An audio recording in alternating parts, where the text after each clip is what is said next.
welcome to the stream. How we doing, everybody? Make sure everything's all adjusted here. Something sounds quiet. Maybe it's my own setup. There we go. Okay. So, been a minute.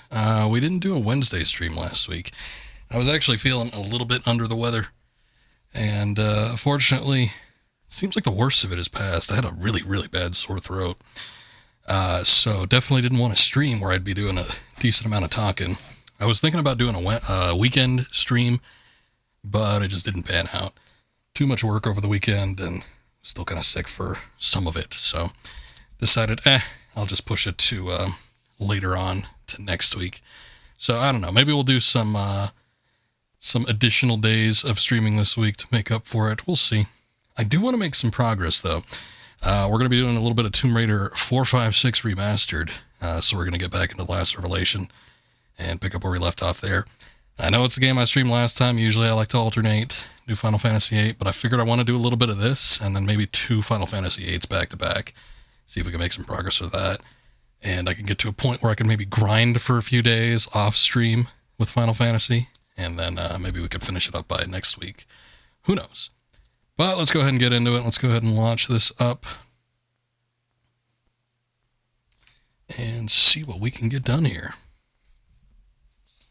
We're in a very tedious section of Last Revelation, unfortunately. It's very much come to my attention since I streamed this game last time that Tomb Raider 4 is not great in a lot of ways, unfortunately. It could be better, definitely.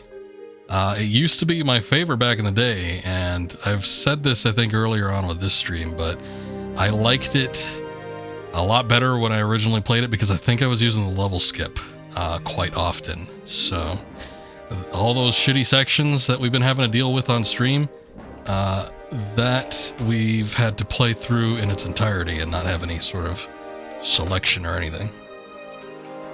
Can't pick and choose what we do here. Welcome in, Lyra. Welcome. Thanks for being here. Yeah, we're just getting started. I usually do a little song at the intro. It'll waste 3 minutes while I get additional stuff set up, and usually talking introductions to continue on with that. So we haven't even started the game yet. Let's see. That's what I thought. Wait, hold on. I did make a hard save. I was like, the quick save is probably going to be what we're choosing here. No, it's actually this. Okay, so we're in a very confusing section of the game. I don't know that this is even the worst level, especially the library section. I think the library is a little bit more concise. It's just the general area of Alexandria is pretty damn bad. I do think that there is one worse level coming up. It's like a hub of levels. I think that's in Cairo, maybe. I don't remember if it's like a return to Alexandria, if it's a different city in Egypt altogether. However, yeah, we've still got that to look forward to. We're just getting started with the confusing level design here. Where are we in the library? We just made it to the second floor, which was a big accomplishment because the lower floor, in order to get up to the second floor, required you going through a number of different puzzles. We're on this side. Okay. So I wanted to get through here. I don't know if there's anything to pick up in this room, but we definitely need to go into the other room that's beneath this, or next to this. It ends up being beneath it, but we need to access it from the next over room. But yeah, this was like going to be an introduction into a fairly large portion, I think, of levels. So I was like, you know what? I'm just going to save that for the next stream. And lo and behold, that's what we did. I think with this, we needed to do something. Like these wood panels here it's a very odd looking thing. Yeah, okay. See that down there? That might be that music sheet that I was talking about last time. Last time I found a room that was up on the second floor here, and it was like a music room or something. There was a harp in there, and there was a little pedestal, and I was like, I think you're supposed to put music on that, and either Laura plays it, or it's like some sort of automated thing where it plays itself. I don't know. But I think the instrument needs to play a song, and then after that, we can continue on to whatever's next. But we gotta do shit first, so let's go ahead and get down here and see what's up.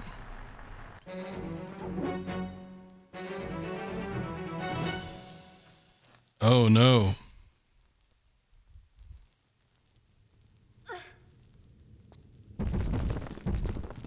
Shit. That's probably not the best thing. Whoa! Jesus. Okay.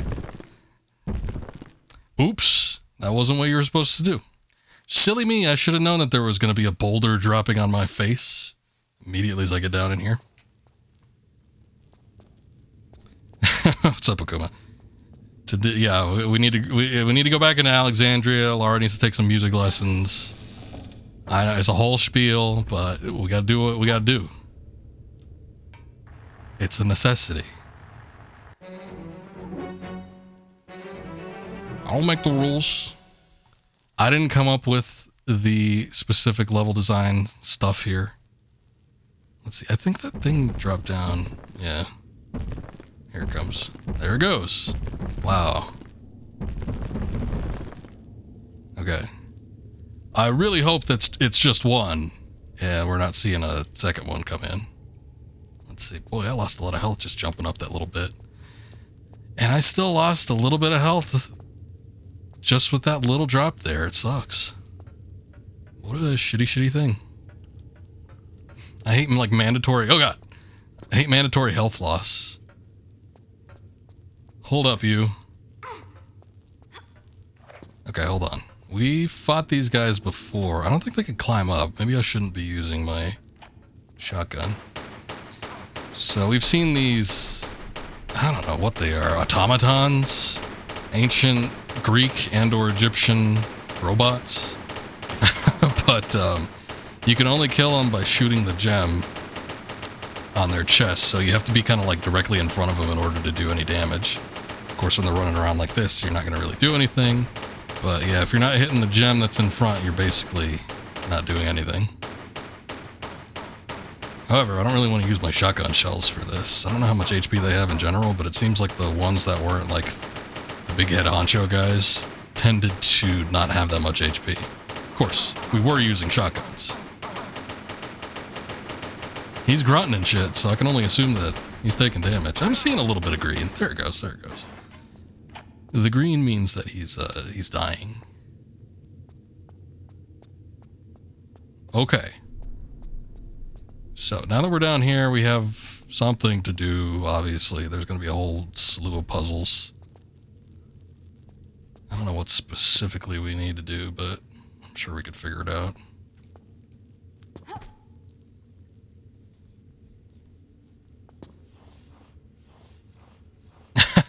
To be quite honest, I'm not sure that the automatons really think all that much. They might, but if they do, yeah, they probably don't know what what they need to do or what's going on. They can't even climb up a step like this, so I don't know. Their mental programming doesn't seem to be all that elaborate.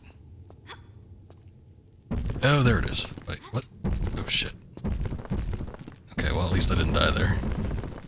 There was a second boulder, son of a bitch. They're trying to kill me. Shit. Hold on. Hold up. There we go.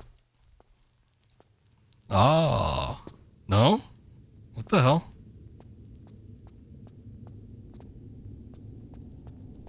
Well, I can't get up into that upper part. Like this.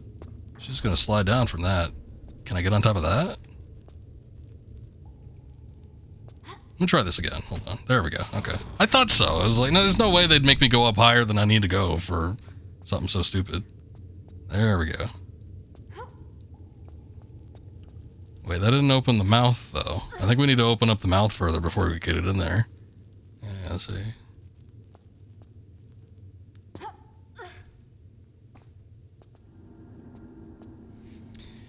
Oh, boy.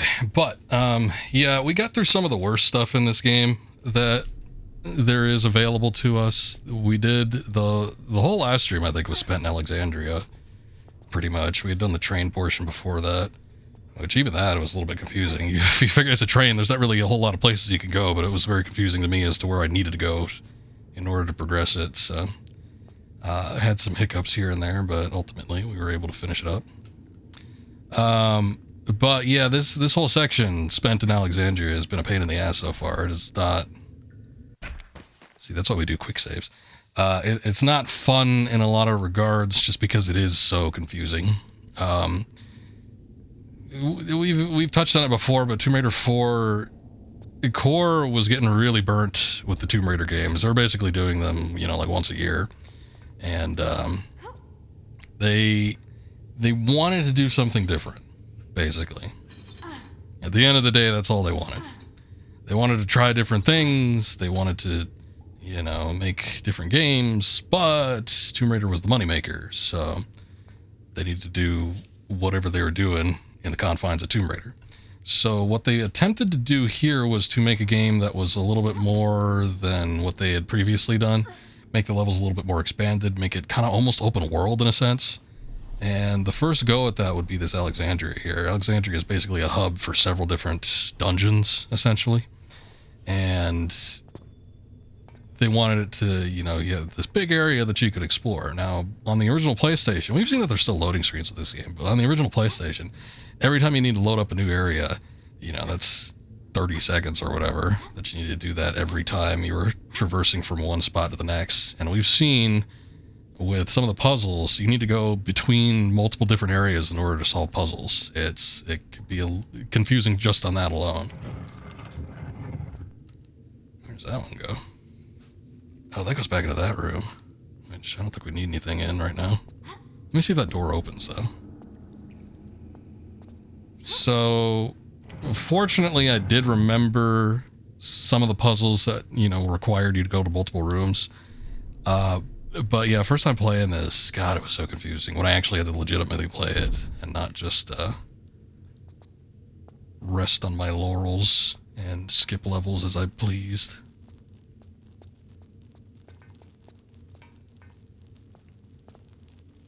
I should have thought about making an edutainment game. I don't think they were interested in that. They didn't even know who the Greek gods were in the first game. They're like, what's that, Thor? Yeah, he's in there, right? Yeah, he's in that pantheon. Let's just do him. But yeah, the whole idea, it's, especially for the era, being on the 5th generation and everything, it's very ambitious. You got to give them credit where it's due just for that alone. However, ambition alone isn't enough to make a satisfying game. Now, the game still plays all right, outside of the area where we had to swing from rope to rope. That part sucked. But the gameplay and everything's fine. I like some of the additions that they've done with the sprinting and the crawling and all that kind of stuff. Well, I guess the crawling was in the previous one, but the sprinting and all that. So some of the elements of the game are perfectly fine, I think. It's just the level design is so goddamn confusing in this game. It could be a little bit infuriating if you don't know specifically what you need to do. And it's been about 3 years since I last played this, so I remember a little bit, but definitely there's been a lot of points where I've just been like, well, I guess we'll just kind of walk around and see what happens. It's been a little bit confusing during this playthrough, I must admit. The camera was making her look over in this direction, but I don't see anything over here. I think we need to go back to that music room and just see if we can get Lara to play whatever it is.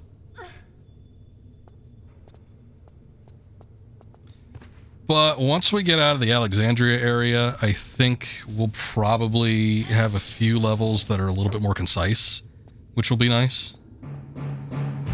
Oh boy, we're gonna raid early. Derpy Tater, welcome in. Thank you, Raiders. How we doing tonight? Oh wait, we don't want to go that way. We'll have a few levels that are a little bit more concise and less confusing to get through. And then after that, once we reach a certain point, then it's going to get very confusing again. So it's kind of going to be like hit or miss for some portions of it, but I think we can make do. Welcome in, Derpy. I appreciate the raid. How we doing? I know you were doing a little bit of Tomb Raider too. I saw you were finishing up the kind of Himalayas Barkang Monastery portions, so that looked very fun. Kind of wish I was playing Tomb Raider 2 right now. I've actually gone back and started playing the first set of remasters on PlayStation 5. I made note that when I originally streamed the game, when I bought it on launch on Steam, and it was a good decision because, you know, you get to play it on PC, you get to play it on my Steam Deck, all that kind of stuff. It was nice. But, you know, I wanted to do a little bit of trophy hunting, and I just can't get motivated to do that on Steam. So when they had an option to buy physical, I'm like, oh, don't mind if I do. I wanted a physical copy anyway, so I went ahead and grabbed that on PlayStation 5 and got that. So I've been replaying the first one now that I'm playing this one. Dark Chow, welcome in. Thank you. Derpy, welcome in. Losing your shit? Are you managing to make it through? Did you make progress on the levels? I couldn't stick around very long, so I didn't see what the progress was looking like. But I mean, at least you're getting through it. Tomb Raider 2 can be a very challenging game in a lot of regards. So it's prepping you for 3 though, because 3 is going to be a lot worse. So doors won't open at the end. Which level specifically are you on? Did you get out of the monastery yet? I saw you were in... See, you got past, like, the big Buddha statue. I know you must have done that. Oh, yeah, here's this. Yeah, you got past the big Buddha statue area. And you're still kind of in the monastery section. I'm wondering what big doors there are, though. I don't remember. Is there anything up here? I don't think there's anything up here. Oh, the levels where the Yetis show up. Yeah, you were like right at the end of one of them. I'm trying to think of how that level goes, though, because eventually the area that you were in, you end up going back to, and then you need to, like, tip over that big flaming pot that's over some ice. And then it gives you like a drumstick, basically, and you need to do something with the drumstick. But once you get to that point, it becomes somewhat clear-cut. I don't know. I would need to see specifically where you are in order to give, like, any sort of helpful instruction or tip or anything like that. But it seems like you're doing okay. But yeah, they get a little confusing towards the end there. Ah, here we are, the music room. Let's see if Laura can actually play something.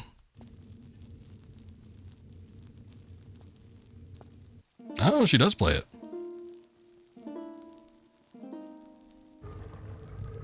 That was a hell of a song. What the hell was that? Prom, prom, prom. I think you could have just played that at random and the doors probably would have opened. Alright, well. Master musician Lara Croft here. Able to get through that puzzle. Finally, we're on the other side of the doors, which means we have access to this, and I think we can... Speaking of big doors that we have to open these big doors. There we go.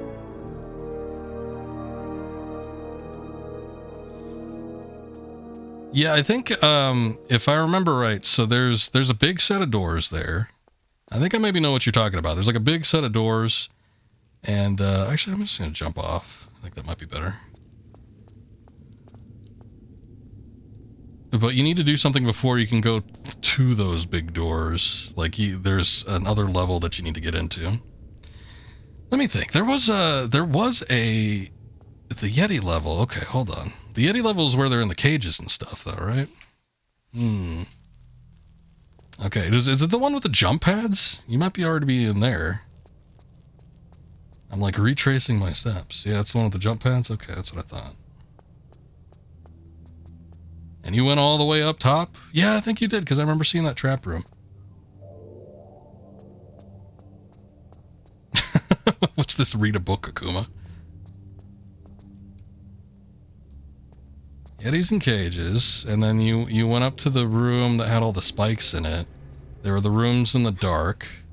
Oh, you need a mask. That's what it is.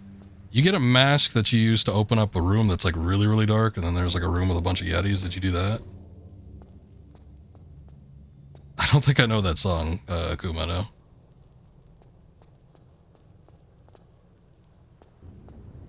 You get a mask somewhere in that level, and then you have to insert the mask, basically like a key, into a spot, and then it opens up a door. Okay, you got through that. The tablet was returned to the sands that had spawned it beneath the citadel. Well, I don't remember. In order to get through the big doors that were in the previous level, I remember needing to get that mask into the dark room, and then I think there was a key in there maybe that you used to open it up. And if it wasn't, well, did you turn the flaming pot over to break the ice? Because you need to do that too. Hello, my dear. Another unannounced visit. It's Von Croy and his gang of muscle men. Interesting reading, yeah? Only interesting if you know what it refers to. Yes, quite correct, my dear. The armor on its own is no more than a curiosity. But with the amulet and the ceremonial tablet, it becomes an important historical artifact, predating the Bible by centuries. There is more at stake here than the sum of the pieces, Von Croy. Ever heard of Armageddon?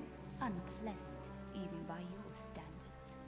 Rebinding. I'll have to take a look at the VOD derpy, because there might have been a misstep. I don't remember there being any problems when I had done it. I know, I'm not saying that these games don't glitch every once in a while, but... After her! What the hell? I didn't even know there was a door there. Or is he just smashing himself in between the wall and the bookcase? I'm guessing these guys are going to come down. Hold on.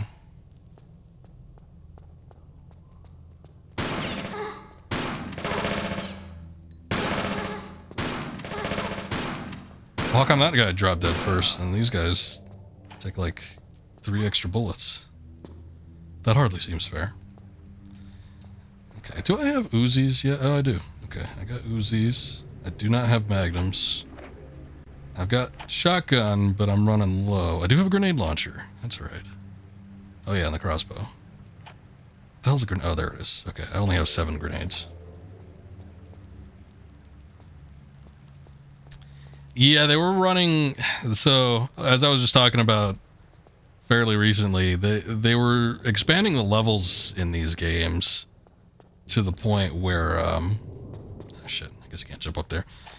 To the point where the levels were a lot bigger than some of the previous attempts that had done to create like larger levels. So the levels are very big, but even still you need to go like between loading screens in order to access all of it. But they were definitely stretching the amount of memory and resources they could have on screen. So they opted, instead of for leaving the enemies to just kind of like sit there and rot like they had with the previous games, they opted just to have them disappear. It happens in the original version too. Von Croy went through there, I think. That's where he was. Alright. I guess there's nothing up here.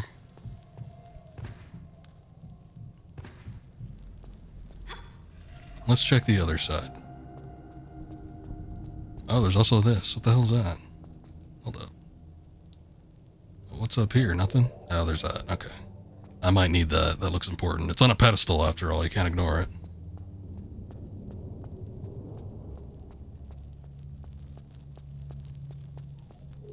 Run. Oh, wait, no. There's a 90-degree turn.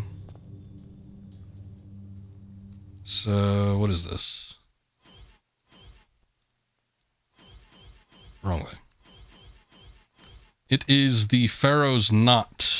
Isn't that? Oh, wait, no, that's the Pharaoh's Pillar. Okay, we're picking up a lot of Pharaoh crap here, so I'm sure they'll come in handy at some point.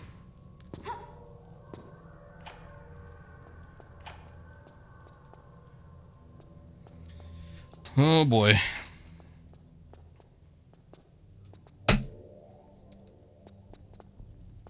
I'm going to be getting back into Tomb Raider 2 eventually. I'm actually closing up on my replay of 1 since I booted that game back up. And I've been doing a little bit of Tomb Raider 1. It's been fun. I've been trying to go through some of the challenges that they have you do. God, one of the biggest pains in the ass is that they make you do in the in 1 for one of the achievements, though. Oh shit, that just takes me back to the beginning. Is they make you go through like the Lost World level, and you can't damage the T-Rex like at all.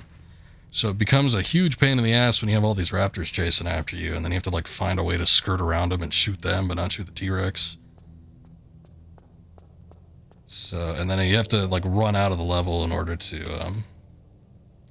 avoid it altogether. It becomes a bit of a hassle. I'm trying to get through the game with no meds. It didn't say anything about no loads or anything like that, so I can freely save scum, which is kind of nice. I was half wanting to do like under 86 saves to get that achievement too. I ended up doing that when I streamed it, just at the rate I was saving, but I don't think I'm going to be able to do that. It's just like, it's a little bit too difficult when you're trying to get through the game without meds. Whoa, something's happening there. What is that? I think we can maybe get through this, but we probably need to do something first. It's just kind of like... Hold up. Sometimes you can glitch through this shit. It's probably going to spit me out like at the bottom of the level, though. Get through like the skybox. What's going on? Yeah, there is a path back there. Come on, Laura, you can make it.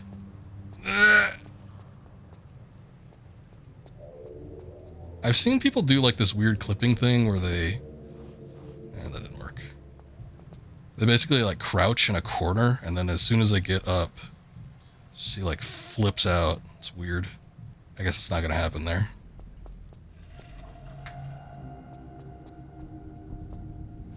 I'm kind of at a loss as to what to do here, though. Maybe I should go back to the pedestal. Hold on. I'll go back to the pedestal and see if there's something I can interact with there. Hey. I made it up there.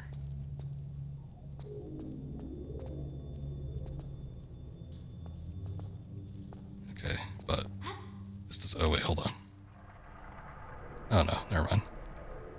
I thought maybe there's a hole up there. There is nothing. Okay, so if I can't interact with this pedestal, then I might need to go back to the previous level. There might be something there for me. Let's see. No, nothing there. Nothing I can take in the bookcase either.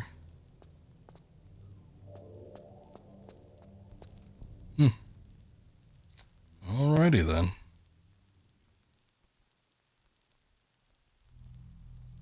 There's like the whole upper level too, but it doesn't appear to be anything I can interact with up there either.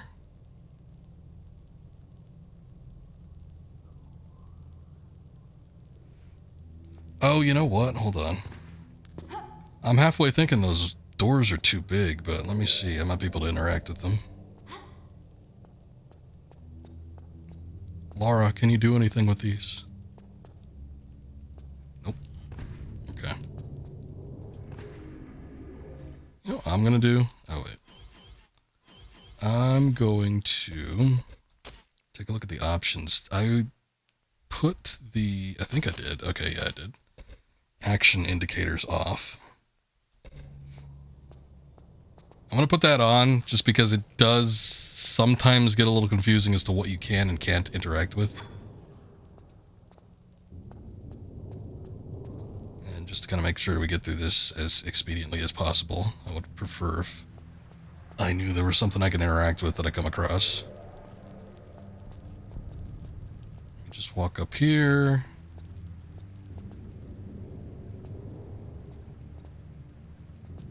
See, one of the weird things... oh, you know what? Hold on. That? Oh, yeah, it is this. Look at that. I knew it had to be something. There was something in this area, this room, where I needed to do something with it. There it goes. Scratch marks on the floor. Should have given it away. But I wasn't exactly looking at my feet there. Whoa. Okay, the secret thing went off. I would imagine it's not just a secret, though. This is where Von Croy was heading off into. Oh, shit. Okay, hold on, that's skeletons. I thought it was a trap. Oh, hey, this room. This is the room we found earlier, and we were wondering what the hell we needed to do here.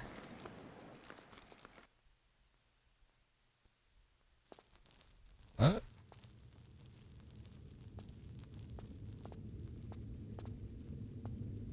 Wait, what was that?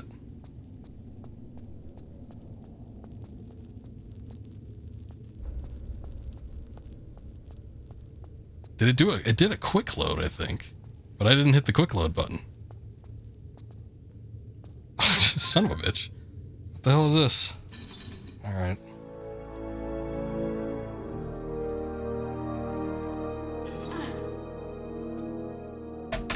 Well, we know where we need to go. Ow. So I guess let's just go back there, but that sucks.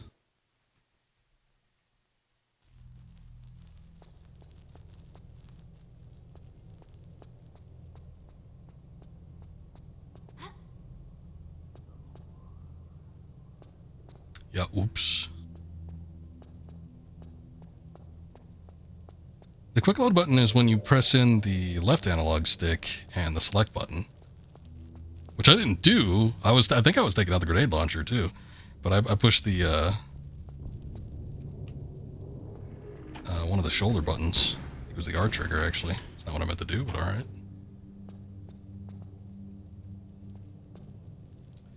Well, whatever. The only bad thing is that we need to get through the enemies again. Which I'm going to choose normal shotgun ammo. I feel like I'm running out of the widespread.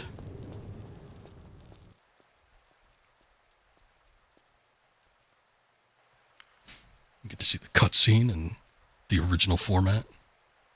The tablet was returned to the sands that had spawned. I just kind of want to see what Von Croy looks like.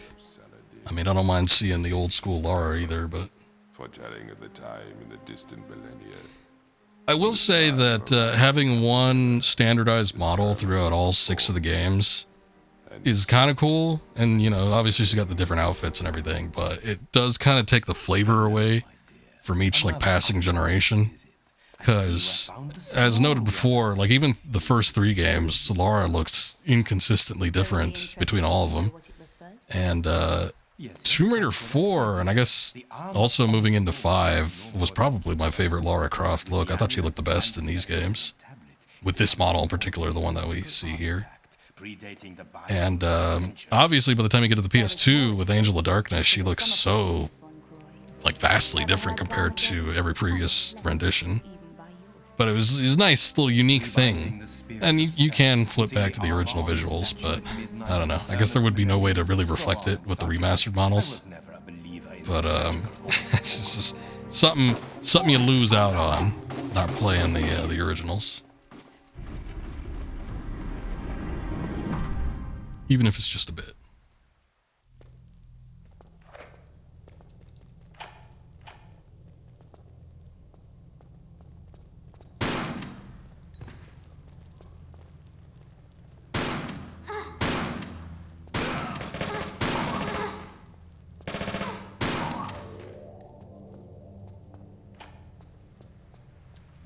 These enemies don't drop a thing. One thing you miss from Tomb Raider 2 in particular, 2 probably had the most consistent enemy drops. Because you needed them. They threw so many enemies at you, you would sometimes burn through all your ammunition and everything, just a handful of levels if you weren't keeping track of it. We'll do a quick save there, just in case something weird happens.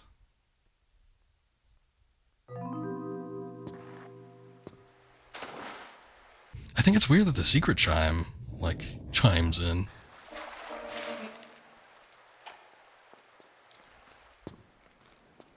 Can skeletons climb?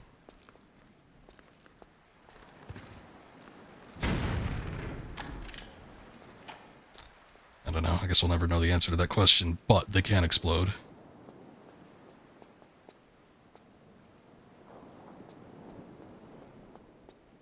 Was there items here previously? I know I walked down here because I was looking for the area that I needed to get into, and I just was not sure where it was.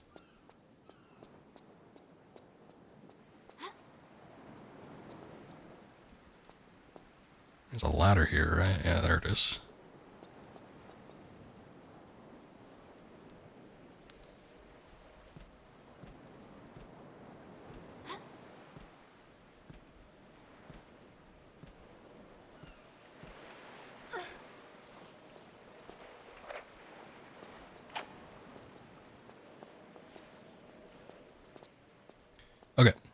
so we've got the Pharaoh's knot. We've got the Pharaoh's something else. I don't remember what it is. What is it? It's his pillar. Ah. So we've got his knot and we've got his pillar. What we need to do with these, I'm not exactly sure. We tried to, like, cam our way through this little water feature here previously, and it didn't look like there was anything down here. But I wonder if that changes when you make progress in some of the previous levels. This to me almost feels like it's either going to end up being a place that we get kind of thrust into after completing one level, or as I think I mentioned before, it feels like this would be like the perfect area to like pick up with an expansion. So it's like, this looks like the entrance to like something bigger. But I don't know. It doesn't look like there's anything in there. There's no items. Doesn't look like there's anything I can interact with. So I'm just going to forget about it for now. But I was watching Benny play. I rate him sometimes. 420 Benny. He was playing this and he he managed to get up here. Hold on. I don't know if he was able to get back. I should probably save before I do this, if I can even attempt to do it. I managed to get up here and like go through like the skybox area though. It was very strange. Ah, yeah, okay. It's not that hard to do. Look, you can see like the level kind of loads up. There's not even any like underwater features. Ah, so beautiful. It's a nice skybox though. Look at that. What's the original look like? Yeah, the original's nice too. I like the palette on that one.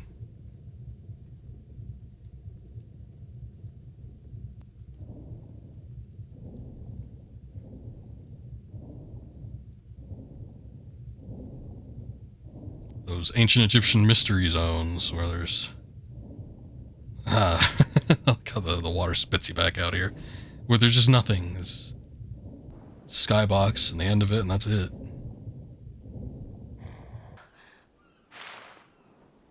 Okay. I know there was something over here. Oh, yeah, okay. That's a gate, but we don't have access to that yet. Let's see, that looks like it's a spot then where we're going to end up coming out of on that end.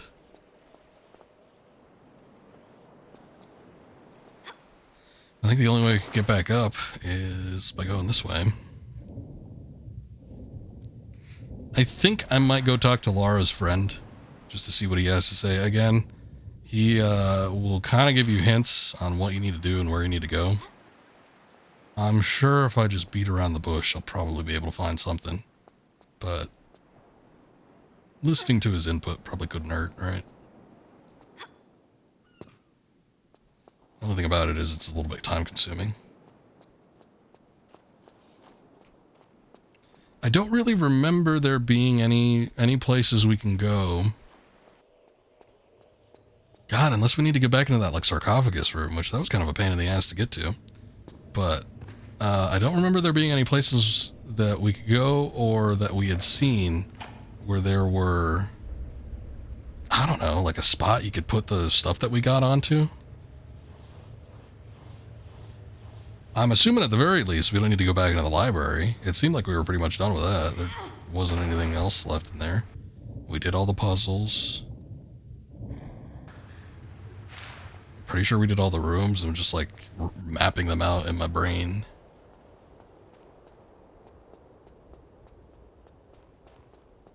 So there just must be more in the kind of like Alexandria tomb area, where we probably have to find like a hidden entrance or something.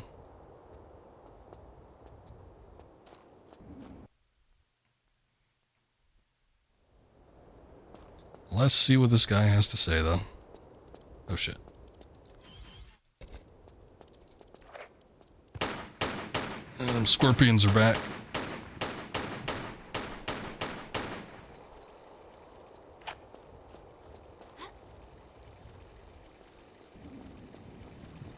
Guy just leaves his door open for anybody to walk in here. It's a dangerous town.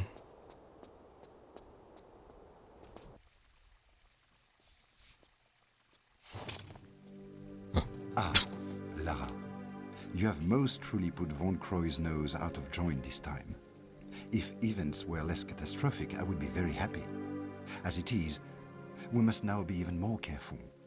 He will become more desperate and thus more dangerous. Be on your guard. Use the artifact to get into the Cleopatra's palaces and find the rest of the armor. Tread carefully now. And not too much sightseeing. Okay.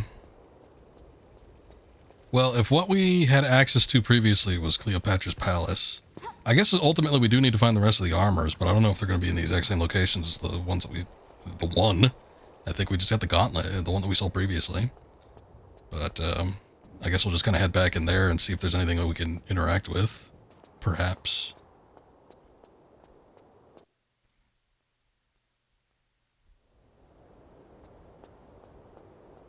Again, if you notice me playing Laura a little bit unwieldy, it's because I'm using the analog stick. I do love the precision that comes with the D-pad, but I don't know if it's an issue with the controller being too small or what, but just as I've stated before, the DualSense is just really grinds up against my middle finger. It hurts after a while. I wish it didn't. And I was actually meaning to switch to the Xbox controller because the D-pad situation is a lot more comfortable with that platform, but yeah, the only problem with that is I have to charge those batteries since I don't really have a cable long enough for them. I don't think they use the same one as the... They might, I have to check. I don't know, that weird USB-C that everything uses now. But anyway, yeah, all the batteries are dead on those since I haven't used them in a minute.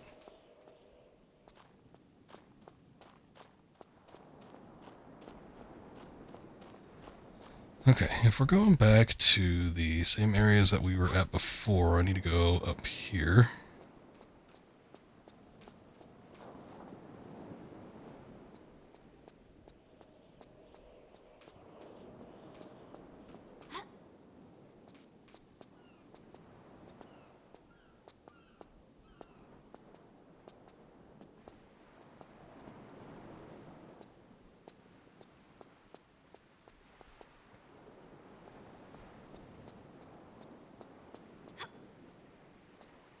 And I do really hope this is the way we're supposed to get into. Fortunately, all the puzzles and everything have been solved, so at least we don't need to worry about that. Kind of breeze through the areas a bit.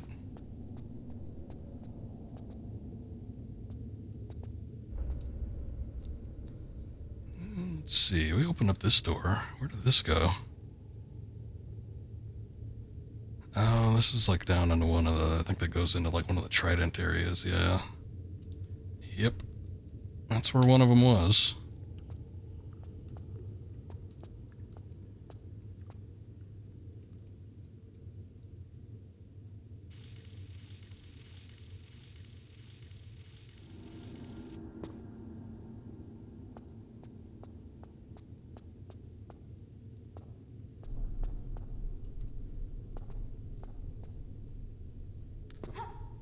What I'm thinking of doing here is because, again, I don't really recall there being any places that looked like they might be significant in any way.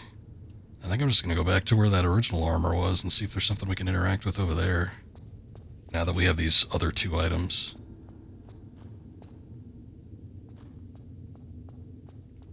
I'm trying to even think like how I got there in the first place. I think it was down here, and then we kind of did that dive into the pool thing.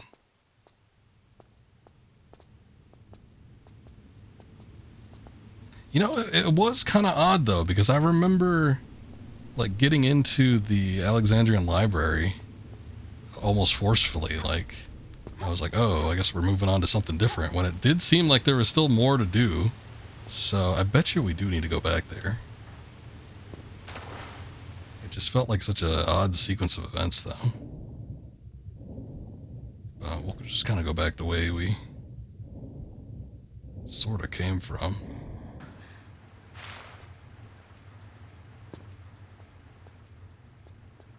Oh skeletons? Good.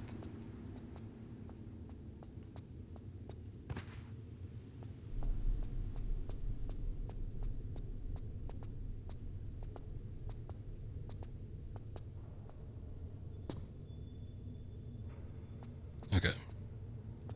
This is where we saw the ghosts last time. This is where we picked up the original piece of the armor.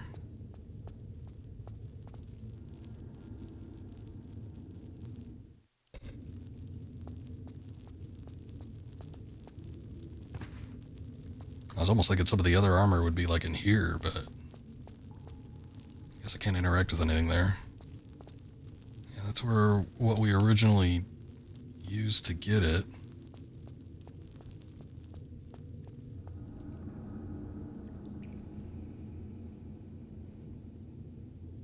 Didn't we come? Yeah, we did. Okay, we came back through here, and then I went through this thing, and I think that put us into the library.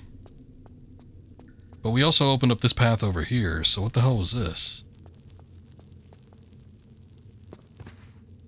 Let me just, like, make sure.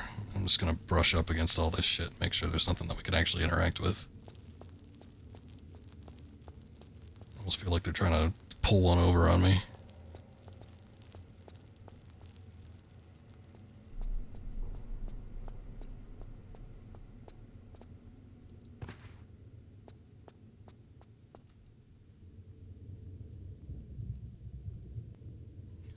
I'm gonna check everything. Make sure there's no hidden paths in the water or anything. I don't think so. I did open up another path over here, I remember, but I don't think we ended up taking it. So I don't know what this is.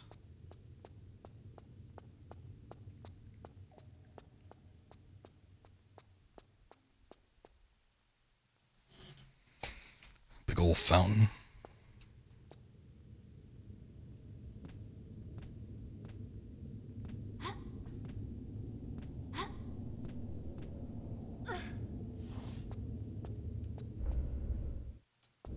Oh, wait. Oh, son of a bitch. Don't tell me this is going to lead back into Alexandria.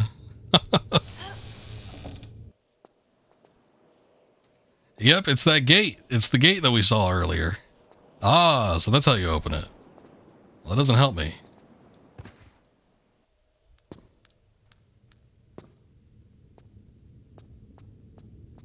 Okay, well, the only other option then, I think, is... Boy. Lara's friend, whose name always escapes me, he did mention Cleopatra's palace. I just don't know what her palace is. Where is her palace? Let me see. What is this? Is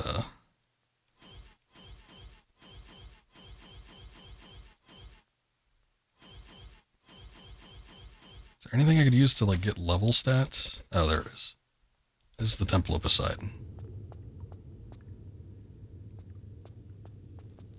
Christ, I wonder if I'm just gonna have to go around and keep looking at the stats to see, okay, are we in Cleopatra's palace now?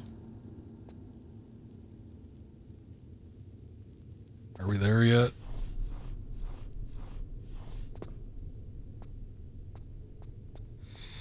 That's one of those things. I could look it up, I guess, but I'll just kind of take a look around and see what's up.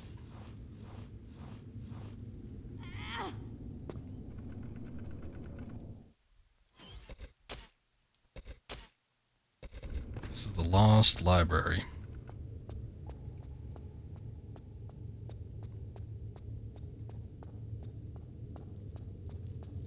Which again, we've done. Ultimately, the only thing that we needed to get in here was just to get up to that. There was nothing else. I don't think there's any other doors that needed opening, anything like that. That was all taken care of.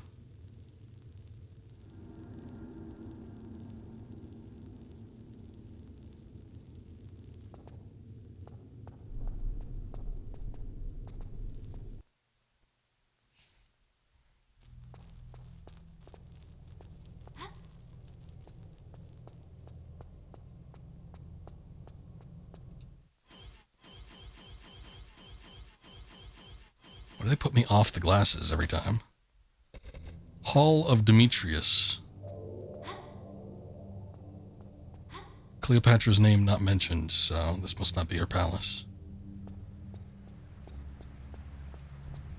You know what? I almost want to say like her palace area was like this huge other area.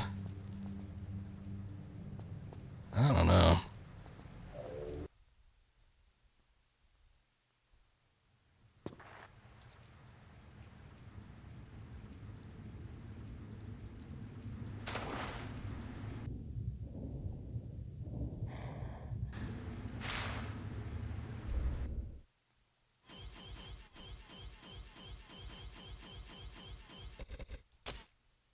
Coastal ruins.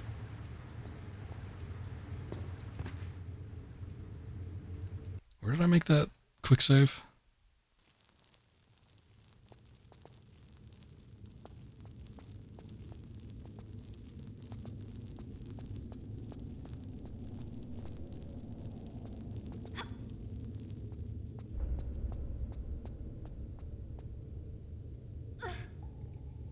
Let me go back in this area and see what some of these other spots count as. Actually, hold on.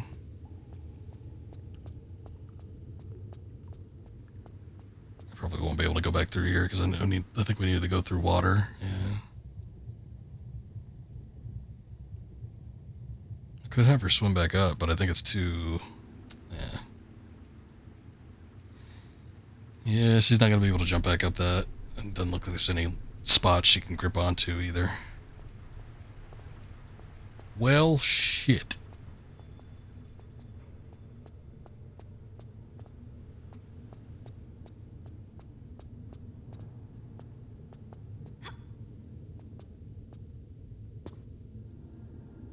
Yeah, I just got no clue where Cleopatra's palace is. Alright, let me get back out of the coastal ruins and I'll look it up.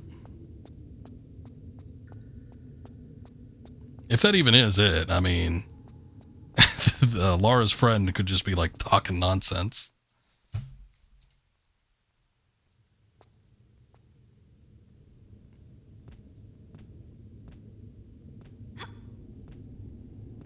Kind of the only place that I think is somewhat relatively uncovered that we haven't gone through 100% is there was a section before you get to the Poseidon area. It's like like the Poseidon area, you go to the left to access, right? So it's like if you go to the right, there was this big chamber where you had to like climb up stuff and hop around. And I want to say that there was a number of different, I don't know, things you could either see or interact with in that area, and there might be like an entrance to something new in that spot. That's the only thing I could think of, really, because everything else seems like it's relatively covered.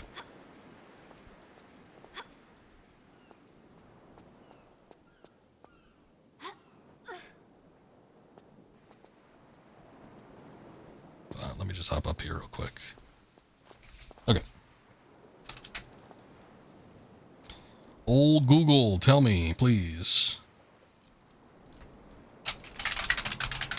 Tomb Raider 4, Cleopatra's Palace. You know what I should say? How to get to.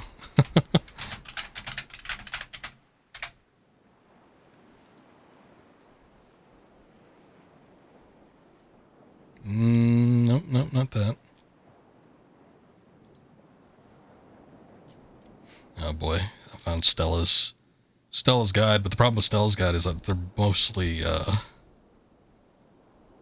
text guides. They're very, very detailed. They're probably the best you can get. However, yeah, they're very confusing. Okay, I see a picture of Cleopatra's Palace, and it's exactly the place I'm thinking of. I just don't know how to get to it.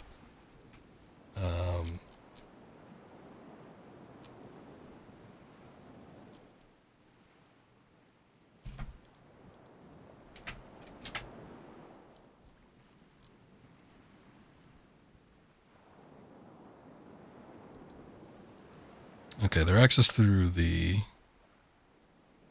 coastal ruins. keys. Well, the doors should open up.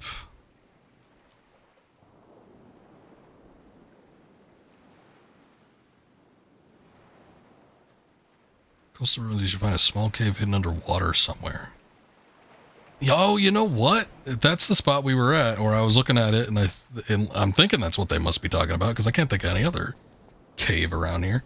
But, yeah. I mean, I guess it would make sense, too, because they kind of put you right in that area.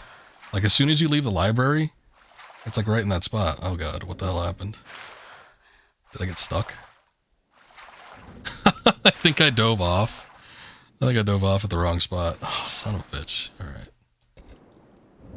Man, what are the chances you dive like in the exact right spot to get like stuck in the topography of the map? That's crazy. Okay, hold on. We get through here.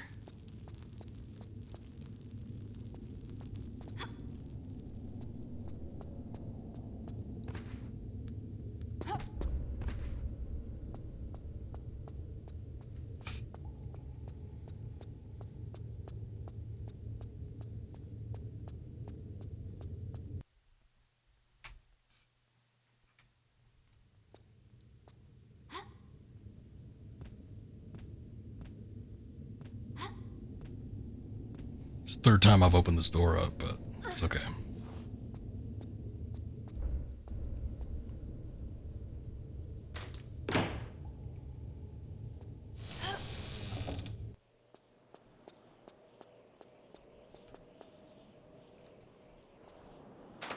Make a save there. So, I don't know. There might be like a cutscene or something that happens here. But let's just go ahead and see if it triggers something. It's potential there could be something around over on this end too. Doesn't really look like it though. It's like all this wasted space.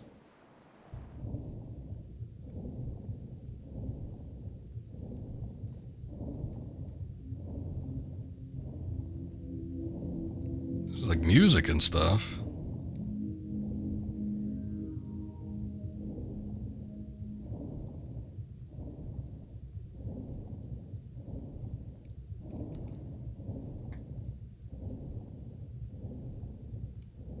The fact that there's like all these bubbles and everything like around that one little pyramid area almost tells me that, yeah, there's something in. Oh, that's what it is. Okay, I see. So it looks like a dead end, but it actually isn't. It's just a level transition.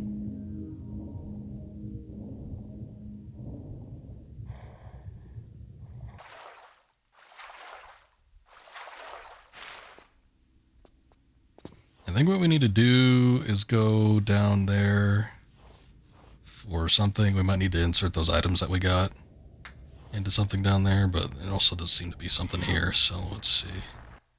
Oh, that might just be an exit. Okay. I see. Where the hell did that spit us out at? Okay, so that's how we get out. Good to know.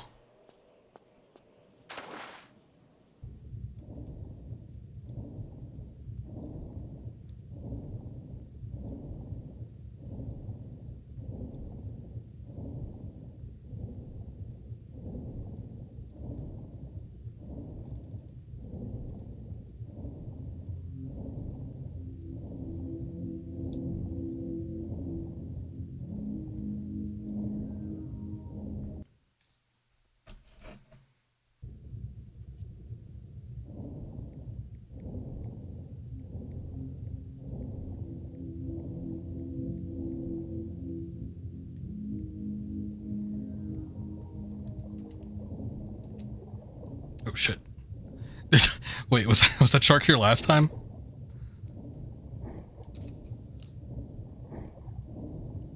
Boy, you ain't lying. This game is confusing, but also, I don't remember there being a giant shark here.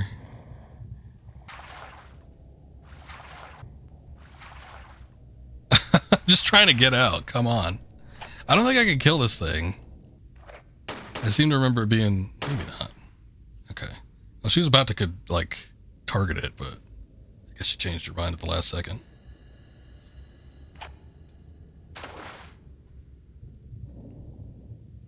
Hold up, hold up. This actually is the best place to use the camera feature. Okay, okay. See, there's things here. Things we can do something with. What is this? Ah, yeah, see? Those items. They have a purpose. So there's probably one on the other side. Seems like there's a decent amount of symmetry going on here.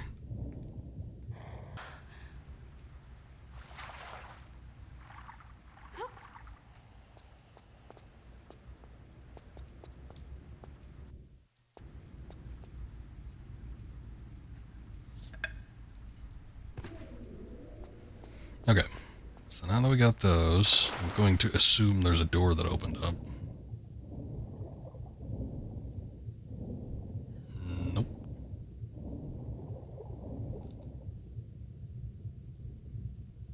Oh. Maybe there was on the bottom, or unless this was always open, I don't know.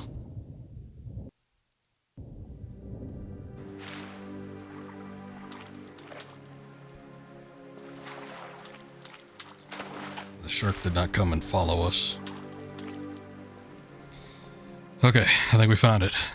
This, well, I was going to say is probably, but let's see. Oh, maybe not. This is the Temple of Isis. It might still be Cleopatra's palace, though. I don't know. Shit.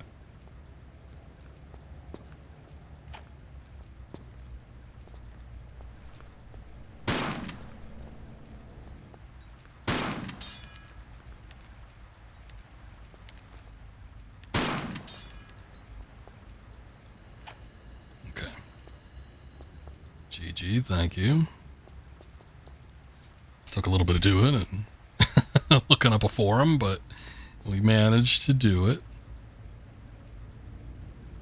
I was like, there's no way they were wearing leopard print in the original, but maybe they were. I don't know, I still kind of doubt it.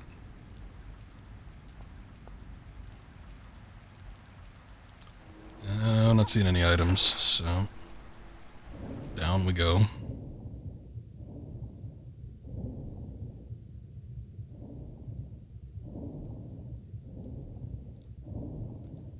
Wait.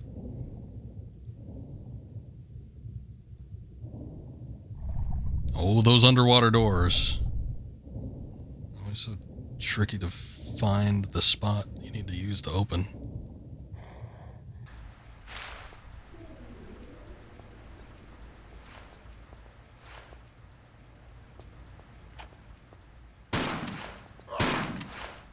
What the hell is that? Ah!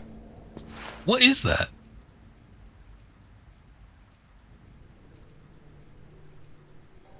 I'm staring right at it and I still don't have any answers. What is this supposed to be? Oh, it's like a little bird man.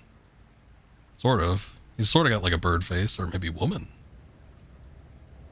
Seems like it's got some frontal protuberances. But it's also like half snake. It's got a shitload of HP too.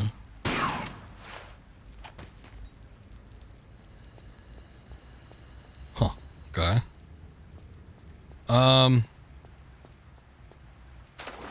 Well, that looks like an area where it's got a lot of stuff going on, but there was also potentially other doors here, so I'm curious to see what these are. Give me a sec.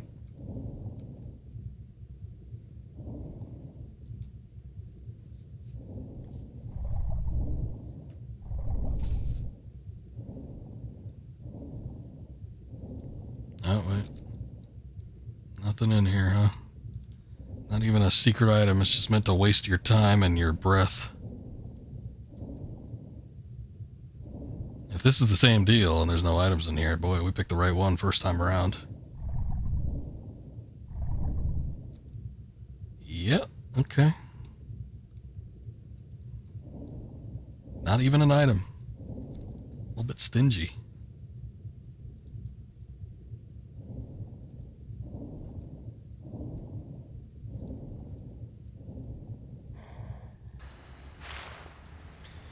Okay, I do remember this spot though. There's some puzzles and things that we're gonna need to get through. I remember there was like scarabs chasing you around here too, which I wasn't a huge fan of. Boy, look at that. Whew. Specifically that. They made it a lot bustier in the remake. That's not usually this type of thing you see. Talk to the hand.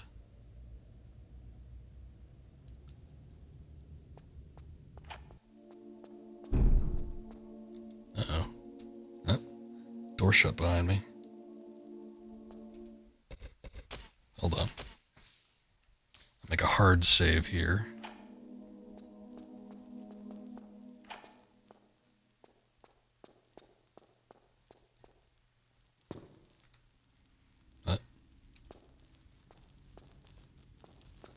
The floor tile there just kind of like blipped for a second. I don't know what that was about.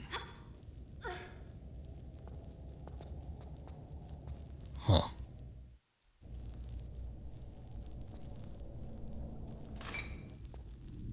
Oh boy. Okay, yeah, those are the scarabs. Oh great, looks like we need to get another one on the other side too. They'll probably follow me up here.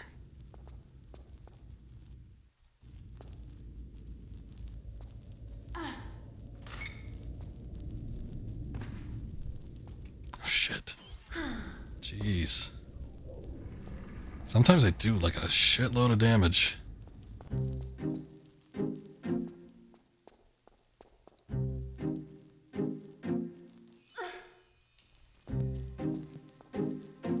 What's this goofy ass music?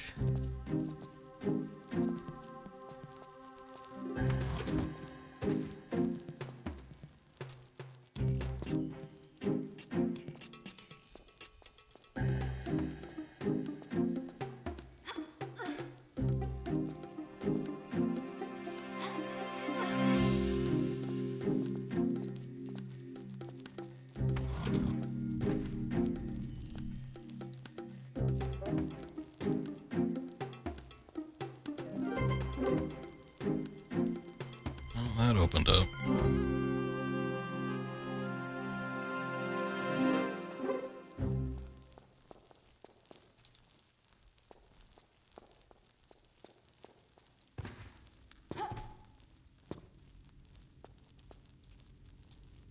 Shit.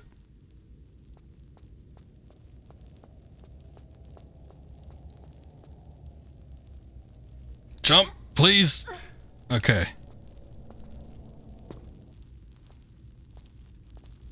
Wait.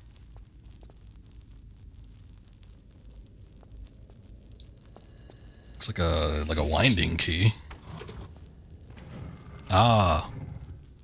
The scarabs are just like waiting for me up there. You know, lethal scarabs, the thing that I don't remember being, I don't know, used too often. Which, again, I remember looking it up last time I streamed this, and I'm like, boy, there's a lot of similarities between this, and there'll be more as we progress through the game, but there's a lot of similarities between this and the Brendan Fraser Mummy remake. The scarabs being one of them, because, again, like, lethal scarabs, I just don't remember being a thing in fictional media too often. The only other time I had ever heard of a scarab before was actually an episode of Tailspin. It was like, no, it was 2 episodes. It was a 2-parter. I had a videotape for it. It's actually a very good series of episodes. Probably fueled my interest in, like, ancient Egypt. Get out of here. Let me fuck with you on those scarabs. They were scary, because they would crawl through the skin. Looking back at, like, the effect, and it's convincing enough, especially if you were seeing it in, like, a dim theater back in 1999 or 2000, whenever that movie came out, but it doesn't look as good in, like, 4K these days. I've rewatched that movie somewhat recently. But yeah, it was a scary concept. Like just like get into your skin and just like eat you from the inside out. It was freaky. Not that they do that in this game, but they are lethal because they just attack you in swarms. I think the idea of a scarab was like they would like eat, I don't know, flesh or something. Did they actually put them in the sarcophagus? I don't really know. Oh hey, I didn't know you could do that. That's interesting. If you hit the same weapon button for like the weapon hotkey, you can switch ammo types. That's neat. But yeah, I remember there was a scarab in Tailspin. I think it was, but it wasn't like a real scarab. It wasn't like a living one. It was like an artifact, a scarab artifact that needed to be placed in something. That episode was very Indiana Jones-like. I think it had that Myra Foxworthy character, and then the villain was like this snake guy that wore a cloak. And somehow he had hands, but he didn't have hands. Because at the end of the series, like at the end of the episode, it was revealed that he was just like a snake. He was just like a snake man. But he could somehow interact with things prior to that. There's the trap room. Yeah.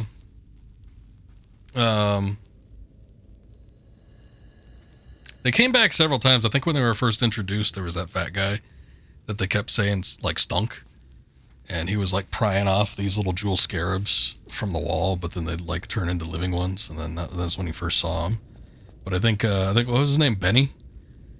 He got left in the room where all the scarabs were. I think they ate him.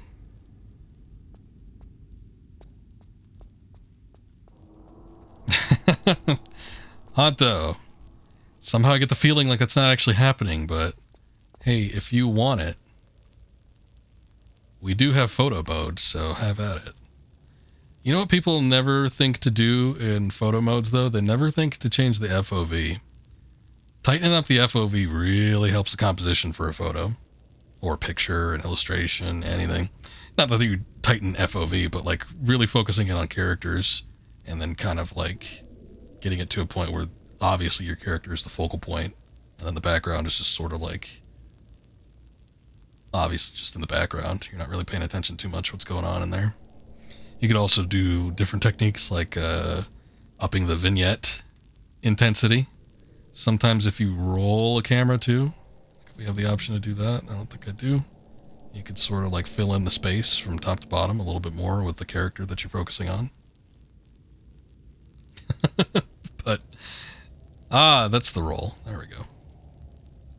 What did the original look like? I remember she was visible ass in the original. It's a little too dark though.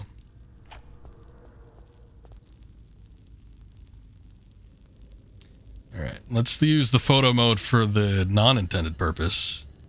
See what we need to do in here. Okay, so I'm noticing that there is these spots here. I'm guessing we need to put our scarabs in there. Black beetle, as they put it. Oh.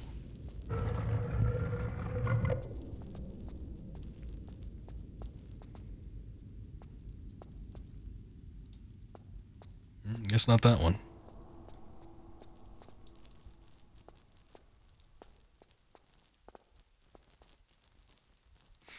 I had two of them, right? Hold up. That was broken, I see. I guess I need to find the backing piece to it, or something equivalent. It does seem like we need to drop down here. I'm just not too sure what's going on with this water. It looks a little suspicious. So... but hey, I guess I'll try it.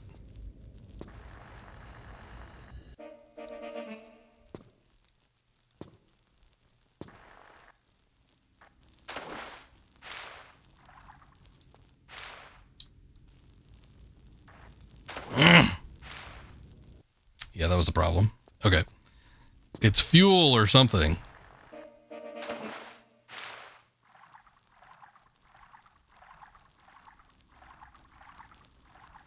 You can... oof, that was a close one. You can, like, hop back and forth between sliding positions like that and sort of increase your distance.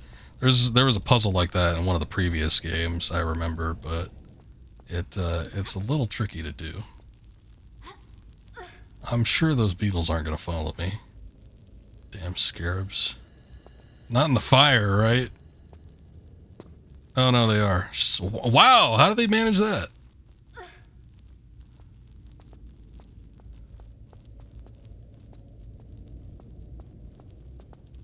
God, I've seen people do like those no meds, no load runs.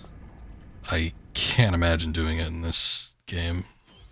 Seems like it would be such a pain in the ass. I should have gone the other way. Wait a damn second. Did I pick that up? Hold on. I pried it out. Did it like drop on the floor or something? What was that? There's nothing there, so it's like I don't need to go in there to pick it up.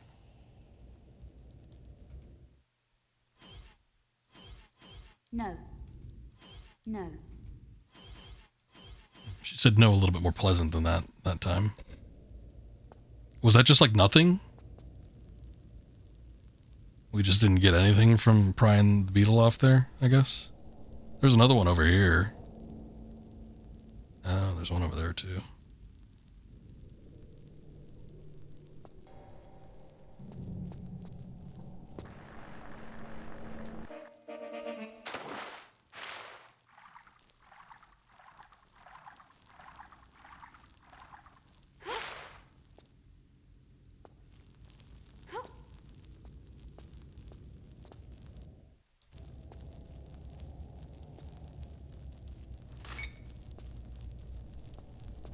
Okay. So we got one.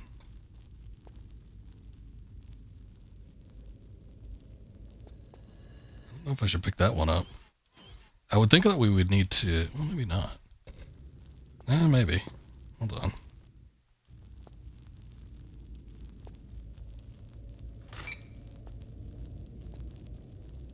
No, it's still broken. At least there's no scarabs that are coming out of them.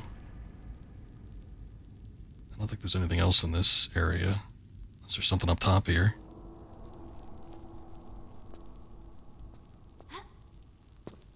Oh, shit.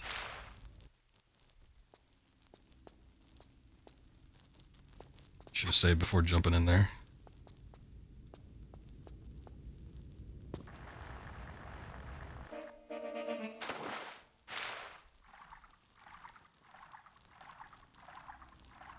Hopefully we don't need the broken beetle, but I guess we'll find out.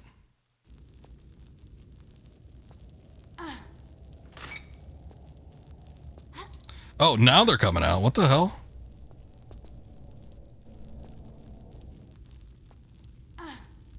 I don't know. The broken beetles might be useless. They might literally just be there to like fool you, basically.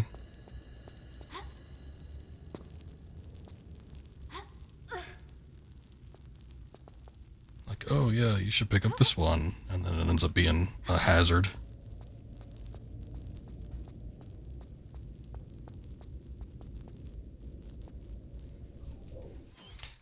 I can't believe that they're attacking me while I'm interacting with this thing. It sucks.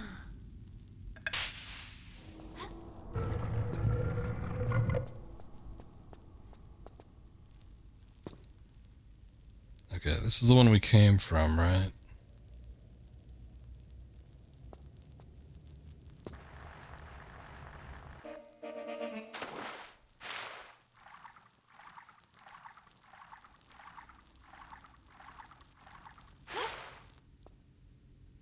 They better... No, they didn't. I was like, they better die when that fire goes off.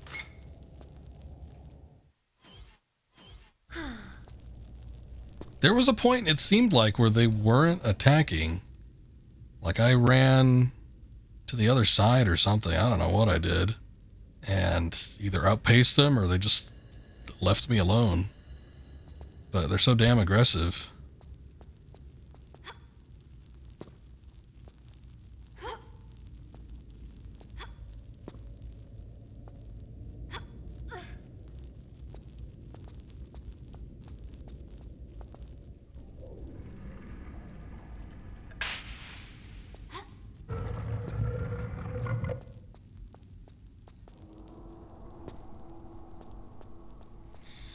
Okay, there's just one more, and all we've got is a broken beetle. That goes back to the entrance.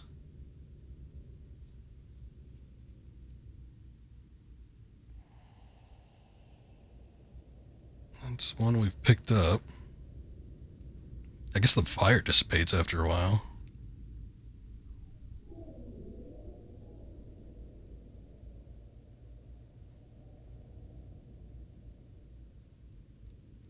Picked up that one.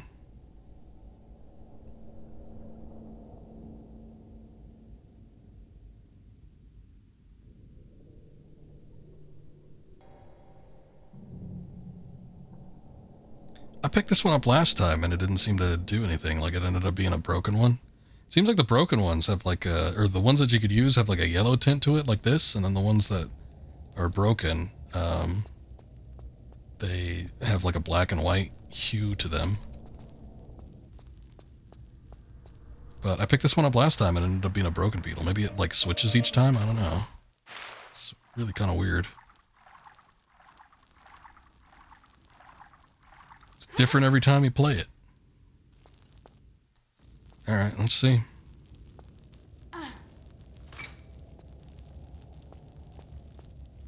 No, I think that was a broken one too, yeah. I was trying not to get too caught up in looking.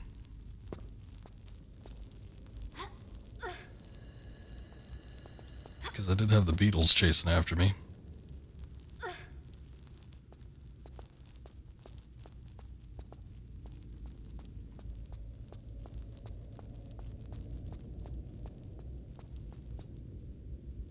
Nope.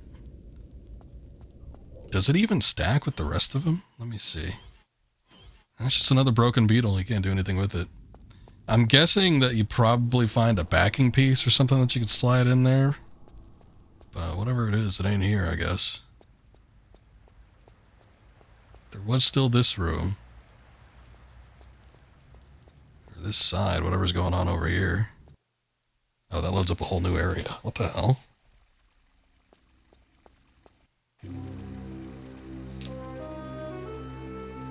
Huh. Interesting. This could be a situation where it's like we have to go in through here in order to like find one of those puzzles and come back, but no, Derpy, I played this 3 years ago most recently. This game is just so goddamn confusing. This game is not as good as the others. That puzzle in particular isn't really anything too special, but this game is particularly confusing because of the level design. Instead of having linear type levels where, you know, all your objectives are in relatively the same area. Is that goddamn hawk coming back? Yeah, it is. Son of a bitch. But yeah, instead of having like a linear set of levels where all of your needs and objectives are in the same area, with this game, they make it so you have to go through, you know, 2 or 3 different areas loading up in order to solve puzzles that are like 4 or 5 areas back. And it can get a little bit ridiculous sometimes because you don't exactly know what you're doing. I mean, obviously people that play this game day in, day out and do those speedrun types of things, they're not going to have a problem remembering all this, but this game is so big. It's 2 or 3 times the size of an average Tomb Raider. And yeah, the level design and everything is just not catered to being very concise. It gets very confusing. I'm going to go back to that other area because I just scanned over that previous spot there and it didn't seem like there was anything in there. So whatever we potentially need, it might be in this spot. We'll see. Which, by the way, is this considered a new area, or what the hell is this? Oh, this is Cleopatra's Palace. So this is where the armor's going to be at. I just wish we knew what to do with that pyramid back there, but oh well. Guess we'll figure it out. Any secret items in the pond? No, but there is a secret tunnel. Oh. Oh, I see, I see.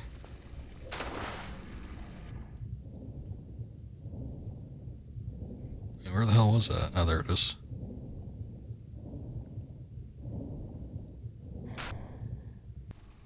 This was my very first Tomb Raider, and I just thought it was hard because of the actions that you needed to pull, like all the stunts that they make you do. I thought it was difficult just because of that, but I never had an opportunity at a young age to play through this game in its entirety and get to experience these levels in full. I didn't do that until much later. Secret tunnel. I guess it wasn't actually too much of a secret because it looks like it unlocked something in a later on path, so they expect you to find it. It's secret enough to be a secret, but it's not really.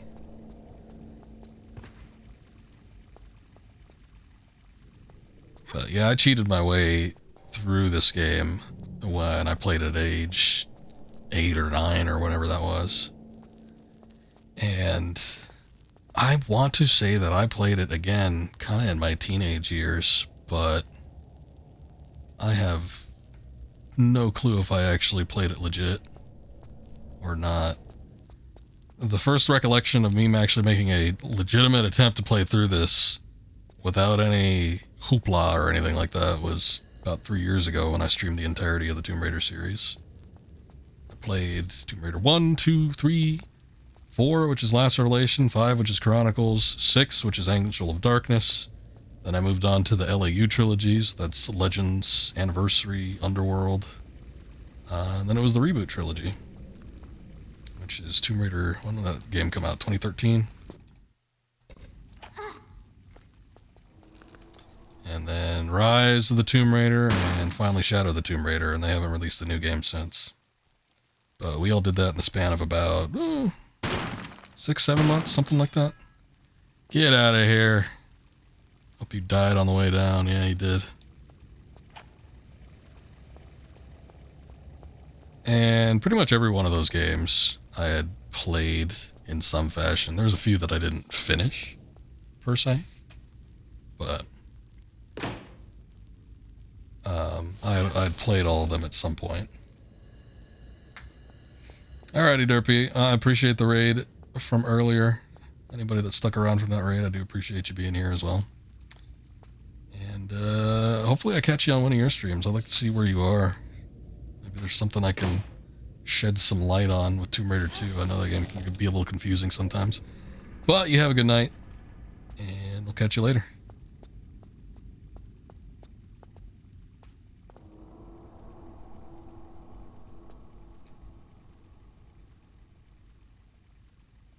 Oh boy, we have another fire pit here. Oh.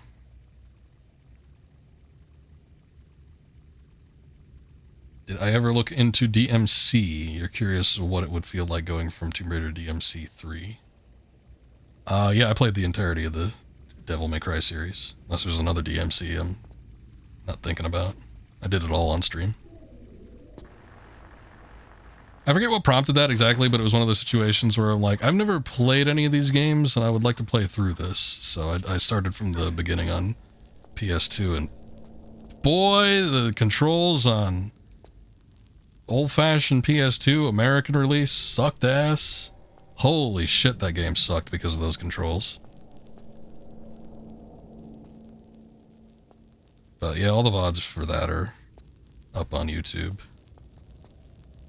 But that was a unique experience for the stream because, well, I guess not too unique. I try to play new games I haven't played before on stream, if at all possible. I don't always, but I do make an attempt to do that.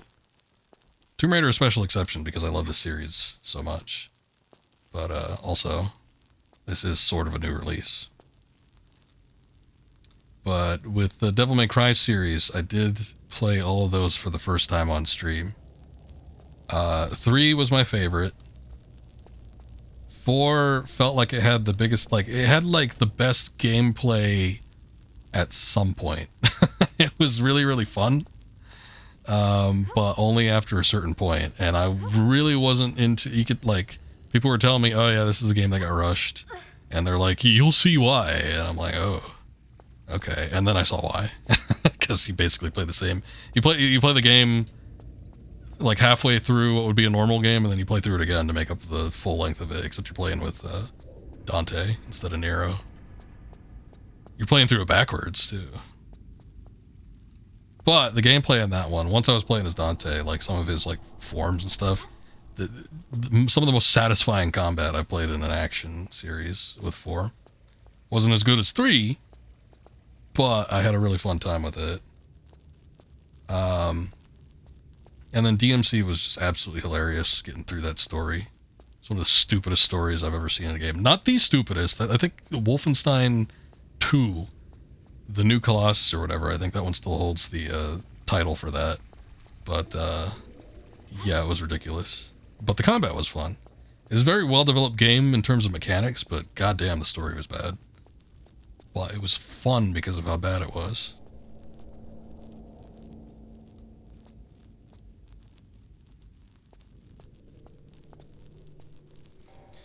And then 5 was kind of whatever. 5 had some really good forms with Dante. And a lot of people complained about V. But I actually had a good time playing with him. If I were given the opportunity to play between him and some other characters, I mean, if it was between him and Dante, I'd probably pick Dante. But if it was between like him and Nero, I'd probably pick V. He was more interesting. Yeah, that's kind of what I thought would happen, but I just wasn't sure.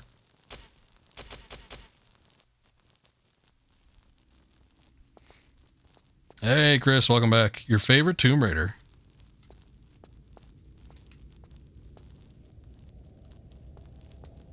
What would you say would be the aspects with this Tomb Raider that makes it your favorite? Is there anything in particular? We've been kind of talking about the pros and cons of Tomb Raider 4.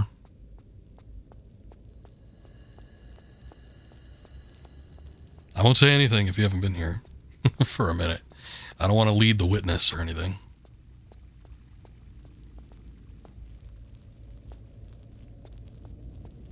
Your first feels like a proper Tomb Raider story visuals.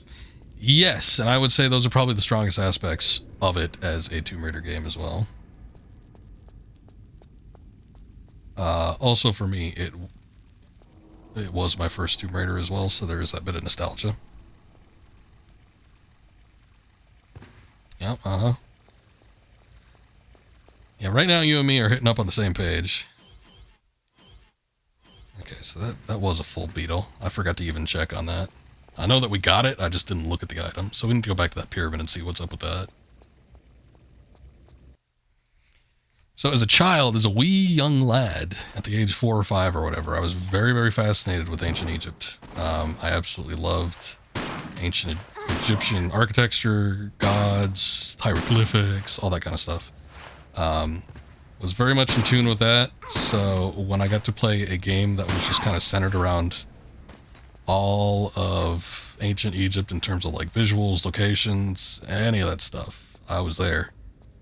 I absolutely loved the setting for Tomb Raider 4. And it was different because it was, you know, a Tomb Raider game that didn't globetrot, because that was a big deal with the first 3. It had a very wide variety in locations. Setting would change up before it got too old. But yeah, 4 was unique because it was the one that took place in ancient Egypt, or not, took place in Egypt, and dealt with like ancient Egyptian type stuff in its entirety. It wasn't like jumping back and forth between a number of different places and different locales.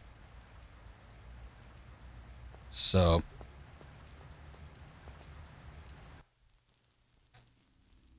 oops, I didn't mean to do that. I actually meant to save. Wrong stick. Like keeping the furniture intact. Yeah, I haven't been blasting through them. Is there anything actually good in any of these?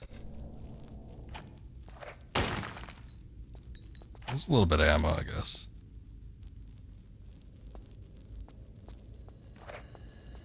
You know what? When I did the playthrough like 3 years ago of all those Tomb Raider games,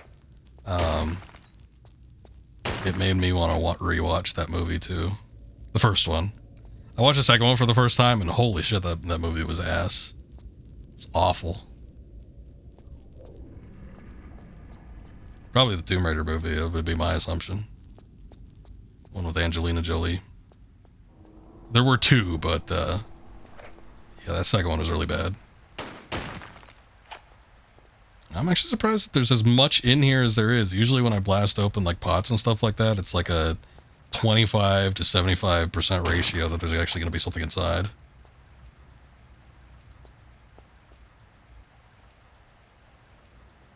Well, yeah, there was the reboot, but I'm thinking since we're playing classic Tomb Raider, we'll probably do the one that's inspired by classic Tomb Raider. The reboot was basically just Tomb Raider 2013. No classic anything.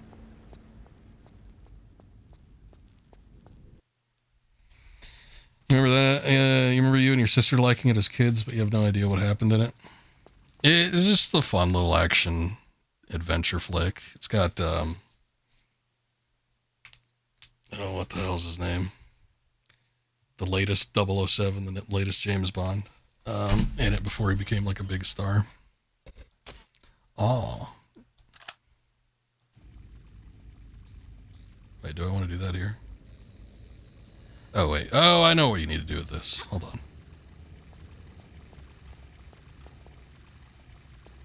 You can't understand how people like Cradle of Life. It's objectively just a terrible movie. Bad Tomb Raider 1. Just in general, you don't know what it is. I don't think the movie really had a very positive reception to begin with, I don't think. I don't think anybody has been, like, clamoring.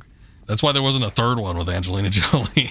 There was, like, not really a whole lot of fans for Cradle of Life, but you're right. It's an awful movie. Daniel Craig, that's who it is. Couldn't think of his name. Haven't seen him in a minute. Wonder why.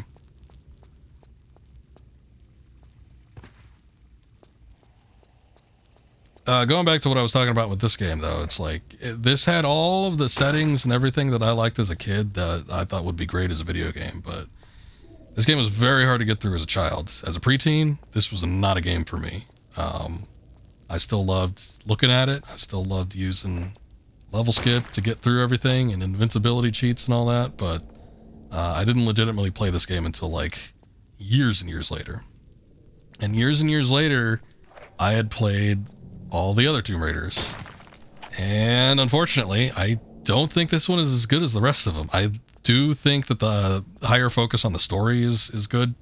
It's a decent little, save the world, prevent the apocalypse type story.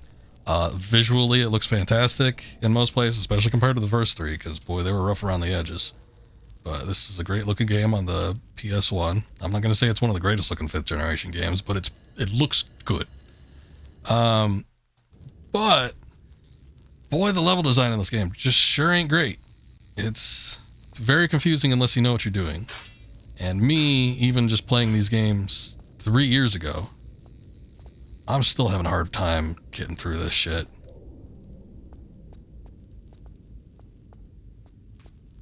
And again, we talked about it even earlier on this stream. I know I've mentioned it several times while I've been playing this, but very experimental. And I get that Core was burnt out and then wanting to try something new, but this part of me just wishes that they kind of stuck with some of the old formula. Maybe make up some new game mechanics like they did and try to incorporate that into the classic level design, maybe expand the level design a little bit more, but still keep that linear feel to it. But when you have a world that you want people to run through several different spots in order to, solve puzzles or progress in certain different areas, it gets rough.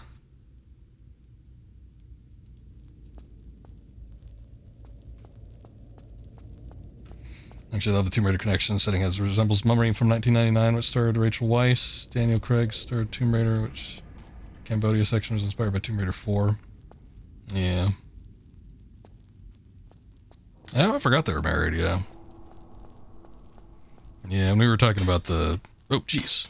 We were talking about the connections between Last Revelation and the Brendan Fraser mummy. Oh, no!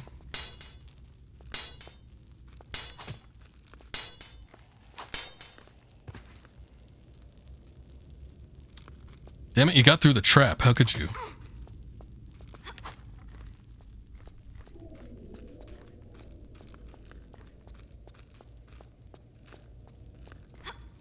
Yeah, but you're focusing on the story. I'm talking about the gameplay mechanics. Tomb Raider 3 did not have a story. Tomb Raider 3 and its excuse for a story is non-existent.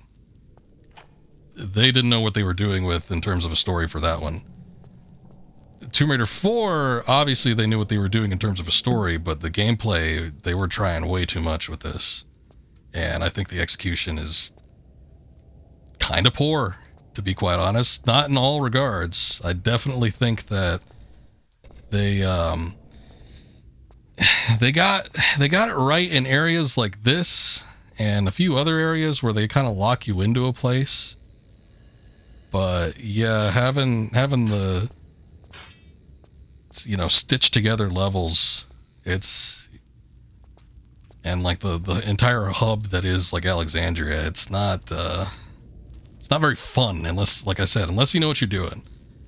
If you know what you're doing, it's not going to be a problem. You'll probably have a blast. You're like, okay, I need to hit up this and that, and we go through the water cave, and we do all this stuff. But if you're going through this blind or nearly blind, oof. I weep for everybody that's playing this the first time around, thinking it's going to be on par with the level design from the previous games.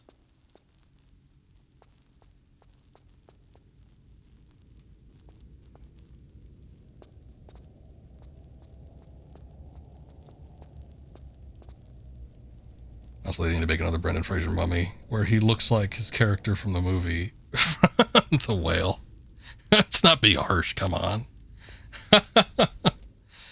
I remember skipping around through that third one. Boy, that third one wasn't great, was it? I was freaking out. I do think that had they not had the hardware limitations, Chris, probably it would have been better because you wouldn't have to load up multiple different areas. But the areas themselves, even just like navigating Alexandria within its own right, is not concise. I think it probably could have been executed better.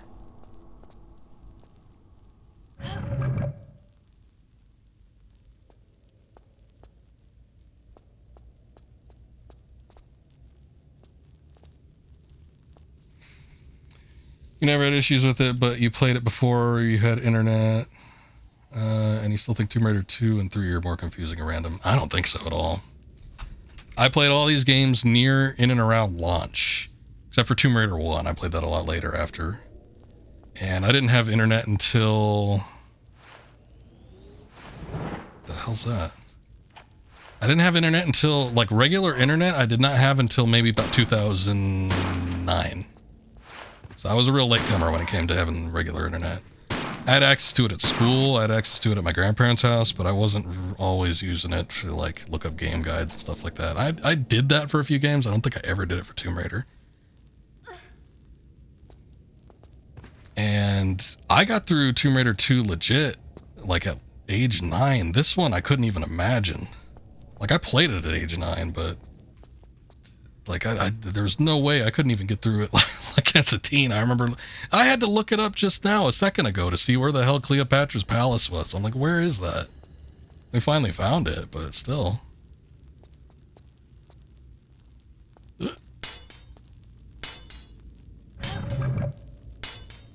I think Tomb Raider 3 is hard. I think it's a lot harder than this game in terms of, like, what they expect you to do in terms of, like, action, and maybe not necessarily puzzles, but, like, you know, kind of platforming situations. Tomb Raider 3 is brutal in that regard, and especially if you're playing it on console, what makes it especially hard, and what makes Tomb Raider 4 easier is that, you know, you can save anywhere. With the previous Tomb Raiders, there was always some weird issue with the save mechanic. And it had to have been a conscious choice because, you know, Tomb Raider 2 you could save anywhere, but they also made it in Tomb Raider 2 where you could only save like in one slot. So if you wanted to have like multiple save slots, you had to have multiple memory cards basically, which was dumb. In Tomb Raider 3 you could save anywhere, but you had to have save crystals and you had to like stockpile those. Tomb Raider 1 you had to use the save crystals in certain locations, so that made them harder. But level design I think was more concise in all those. I don't remember them being terribly confusing. There might have been a couple places in here or there in 3. 3 by all regards is a brutal game, but I still think that 4 is more confusing. I'm gonna have to see. There's a couple people I'm watching that are playing these games for the first time, and they're streaming them. So I'll see when they get through them, and I'll try to keep my yap shut and not guide them. But there's I mean, Derpy's playing through 2 right now. She's kind of having a rough time with some of the levels. There's another streamer I'm watching. She's playing through this one, and yeah, she was very confused when she got to Alexandria.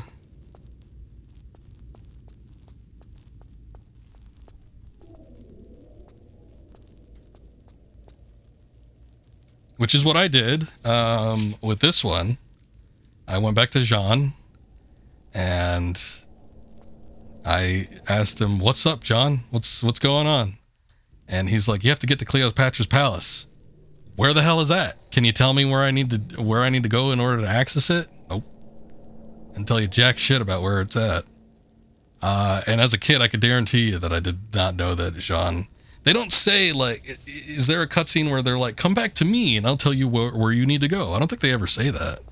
As a child or as somebody that's not used to these types of games, we have to think about like playing from a fresh standpoint. People that are not experienced with this kind of stuff. I know for like you and me, we're like, okay, yeah, we're all over this. We know, you know, what the mechanics are in these games.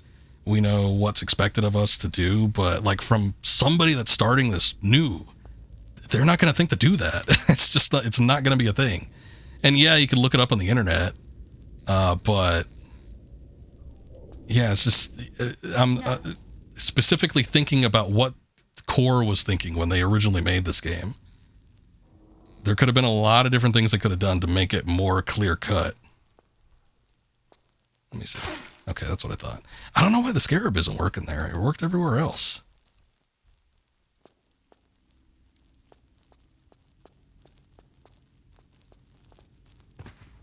I know, but strategy guides were $20 a pop. Not every kid was going to have access to that.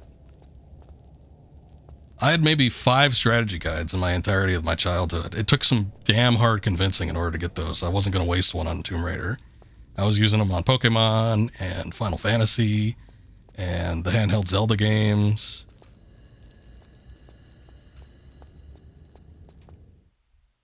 No. You use 3 scarabs. Scarab 3 times, it breaks after that. Okay, well, I'm glad that it says that here. Mechanical scarab broken. I guess it just freaks out. You're supposed to be your indicator.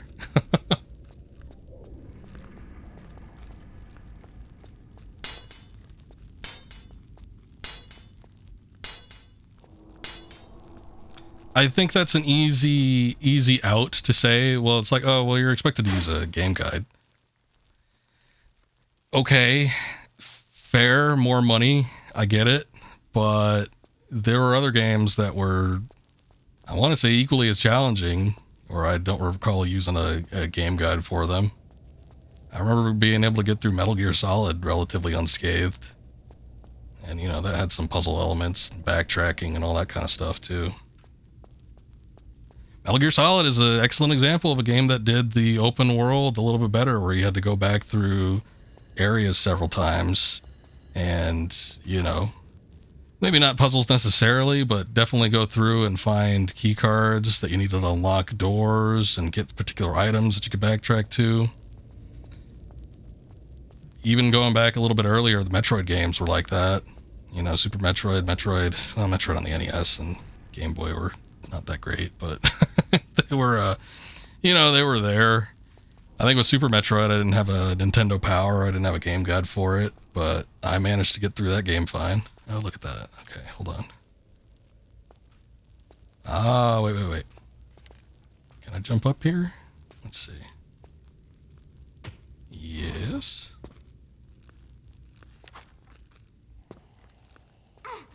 Not today, skeleton.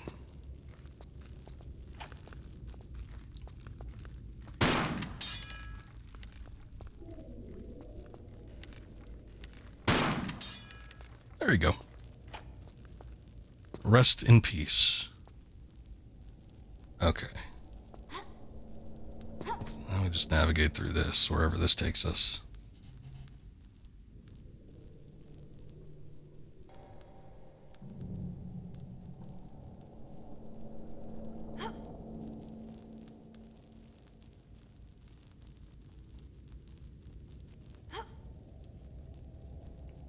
Yeah, I'm not playing for secrets on this run through. I'm trying to get through this one as quickly as possible, just so I could get to the other two. I'm actually probably most excited to get to Angel of Darkness. I do hear that that one isn't quite as polished as it could be, though. At least like a week or two ago. How long has this game been out for? Has it been 2 weeks even? But I did hear near the beginning that there were still some updates that needed to be implemented for Angel of Darkness. And that there was something potentially broken with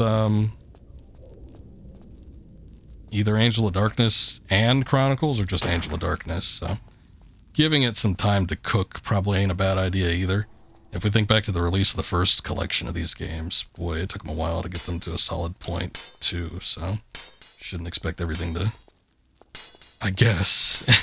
We really should expect everything to be, playable and fixed on the release date, but that's just not the world that we live in. So eventually maybe these games will be polished to the point where they're fully playable without there being any issues, but I don't know if we're still at a point where we're waiting for an update or not. No patches yet? Okay, I guess I haven't seen any. Is Chronicles the most complete? Okay, so what was wrong with Last Revelation?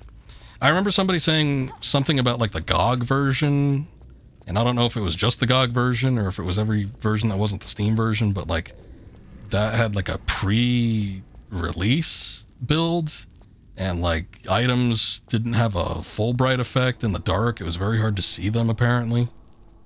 So I did hear about that, but I didn't know that there was stuff missing from Last Revelation that made it less complete than the others.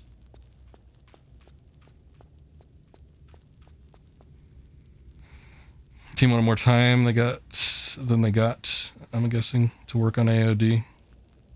So we got what they managed to push out. And again, just like with the previous release, I mean, they worked on the last collection like a good 6-7 months out from release day. So I'm assuming that'll be the same case here, unless Asper or one of the head honcho companies, whoever owns them, ends up saying, nah, we want you to work on something else. But hopefully they'll be able to kind of like polish it up a little bit more.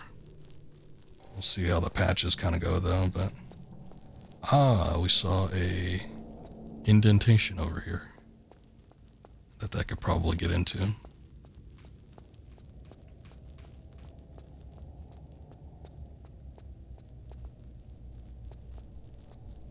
Now Asper's a shit company, but this particular team is very passionate about Tomb Raider. It's mostly because they were a bunch of third-party hires that weren't actually part of the original Asper team. If you play any other remaster, this is what I was talking about when I first streamed this game, when I first started. If you play any other remaster that Asper is like has that's under their developer name, don't expect anything from it outside of just the bare minimum. I swear to God they were using Comic Sans text in Jedi Power Battles. This is the last thing I attempted to play from them, and I refunded it awful quick.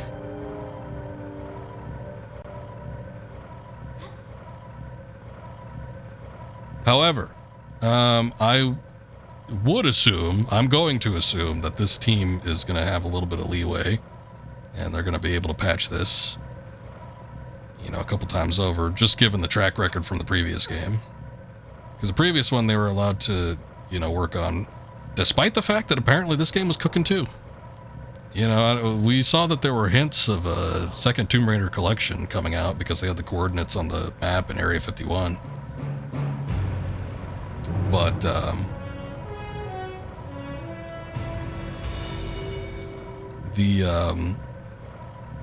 Taylor, welcome in.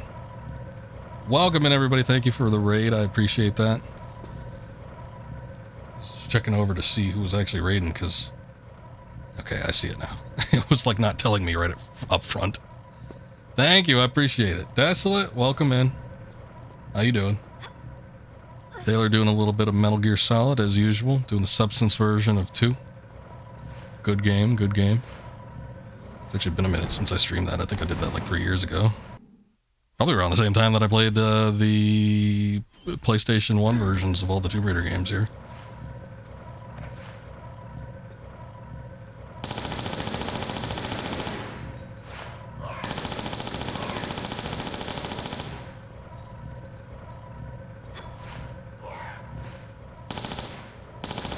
Hold on. Allow me to concentrate so I can beat this harpy or whatever the hell it is. Oh shit. Didn't mean to do that. See, sometimes when I hold down the look button, I expect Lara to not move, but she does.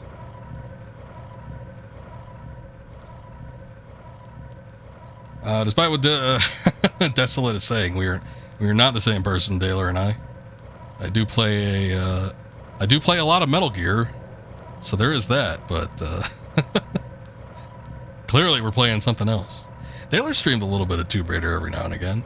I know he was looking at streaming 2 at some point. I don't remember if he actually did that or not, Taylor. But it seemed like you were interested in it at some point. I think that might be your favorite Tomb Raider, maybe? Maybe not. I could be completely wrong about that. You like the early ones, though.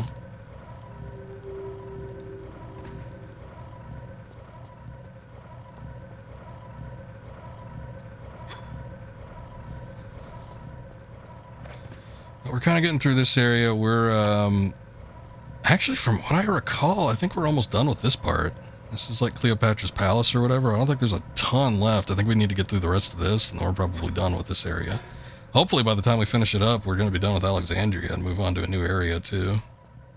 I don't remember if it was at that point where, like, the plague stuff started happening or what, but I think, we'll be looking at a change of events pretty soon here.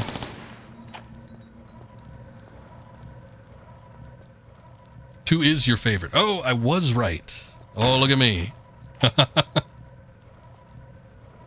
I knew you had that one held up in high regard, but then I was thinking about Chronicles, and I'm like, he likes Chronicles too. I don't remember.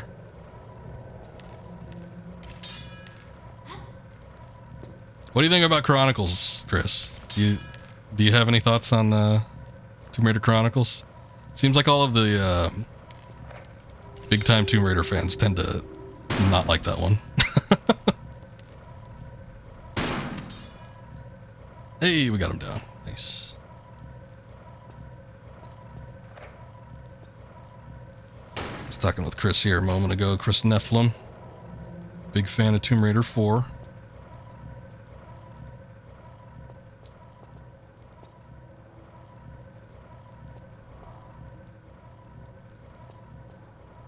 You had sympathy for it because it gave you more Lara when you waited for Angel of Darkness. Boy, did they announce Angel of Darkness that... I remember, like, the previews for that, and I think there was even, like, a trailer for Angel of Darkness in Tomb Raider 5, but I don't remember. You know, I did not keep my ear to the ground. I did not get every, like, all the big game magazines or flip through them even at the stores, so I would have been deaf to, you know, any releases beyond 5. But I guess I must have known about it because there was that trailer for it in the game.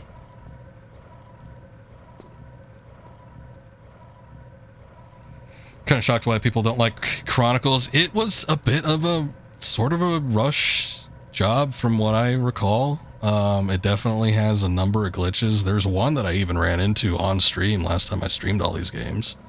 And it can happen pretty late in the game, and it prevents you from progressing to the level to the point where you have to like restart the level, and it's a long level too, so...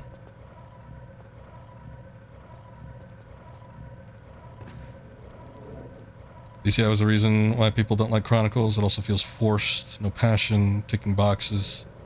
None of the new stuff is used enough. Yeah, the biggest part of the game that I remember being buggy was the corporate heist type level. It's the one where you're in Von Croy's like big megastructure building. And that's where the glitch happened in the game, where I think I was like right near the end of the level too, and then the glitch happened, and I'm like, well shit, I can't figure out a way to get past this. So I guess we're gonna have to restart the entire level. It was a shitty situation, but it's just one of those things. Like, yeah, I guess you kind of have to expect some glitches to come with this. I'll drink some water. Oh wait, I'm staring right at the thing we need.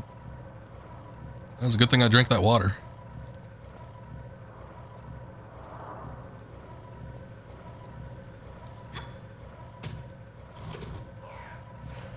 Ooh, jeez. But I was a big fan of the anthology format. I did like a lot of the levels. I did like the return to kind of more linear level design, comparatively speaking to 4. What the hell? Maybe he shot me through the map? I don't know what that was. That was weird. Maybe I was taking some kind of poison damage. Harpy munched the statue. Oh, can we share damage, me and the statue? That sucks. What the hell?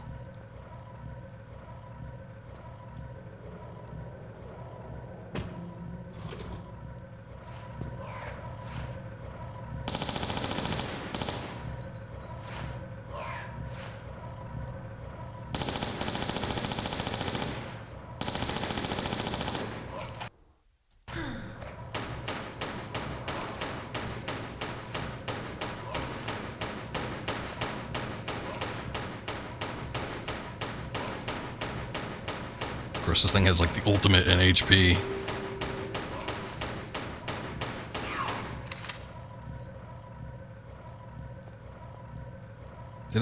I want to see if I could do that better.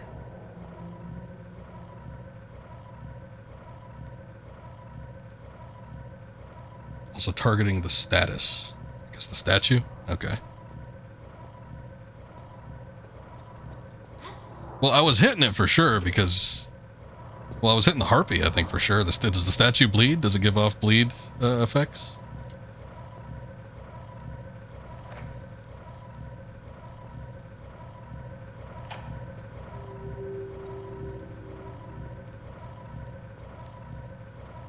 Let's see.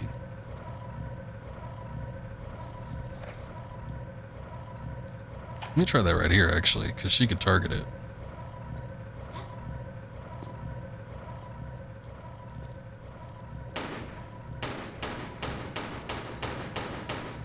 No. Okay. It doesn't have a bleed effect. I could tell I was hitting the harpy, though, because there was blood flying off of it with every shot. It's just I was using the pistols, and these things have, like, mad HP for some reason.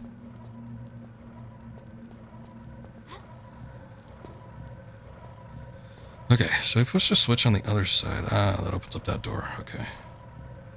Let me go over there.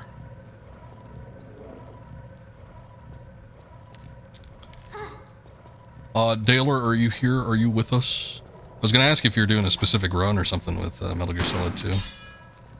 Seems like you're just playing that one recently, though. I don't know. I haven't been able to catch your streams as much, so I don't know if you're just kind of playing through those games casually, if you're trying to do something specific with them. What do we have here? Ah, yes, one of those things. What the hell is it? Ah, ornate handle. Yes.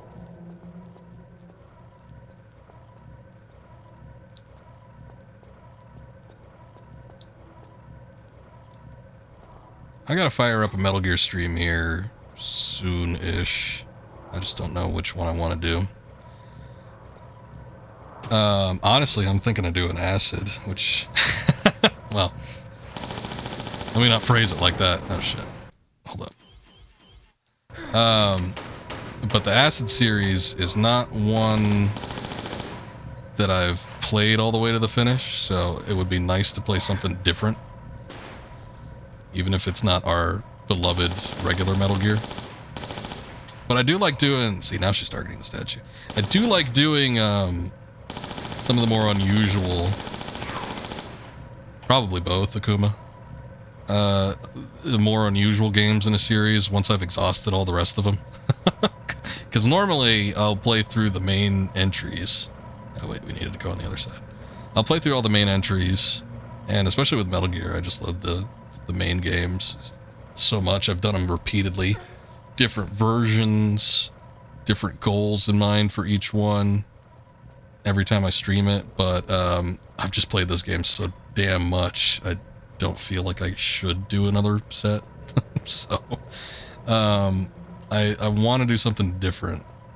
I do need a recording of Metal Gear Solid 5, though. It's not my favorite, but it's still kind of fun. Ooh, it's goofy looking. Hathor effigy. Alright.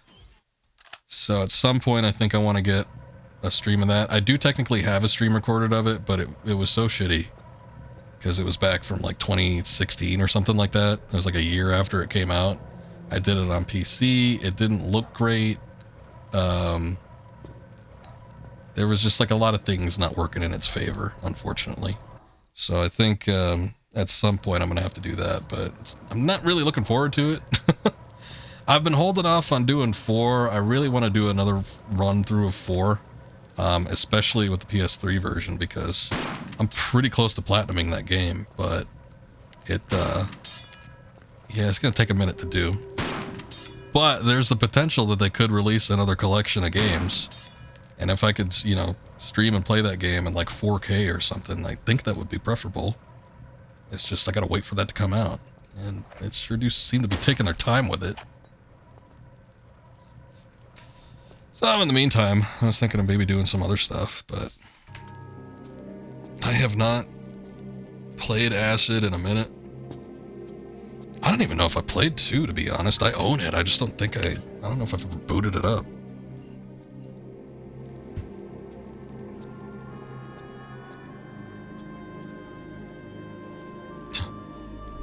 Take your rightful seat, Lara, on the throne.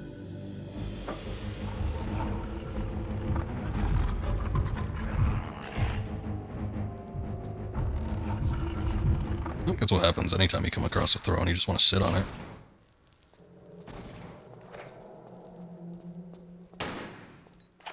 Guy's just gonna stand there and it's cool.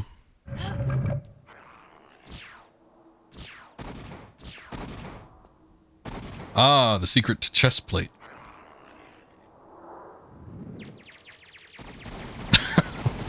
What the hell is that? Sound effects from like the 1950s.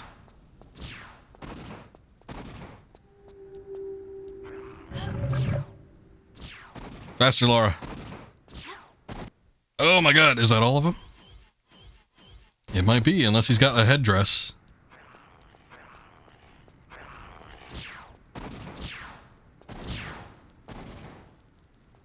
I don't know why the other one isn't attacking me. I was gonna go in here. Laura's fat ass woke up the dead. Yeah, it just needed the right curvature, shape, and weight, and then it was able to unleash the, whatever the hell these things are. What are they, anyway? I guess they're just, like, guardians. They almost look like they should be, like, jackal guardians or something. But they don't have the jackal heads, they've got, like, pharaoh masks.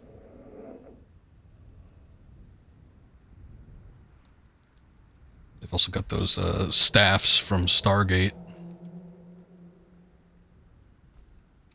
Yeah, Stargate doesn't get a lot of credit. I think it's a really good movie. It's not a great movie by any means, but it's a fun movie. It's comprehensive.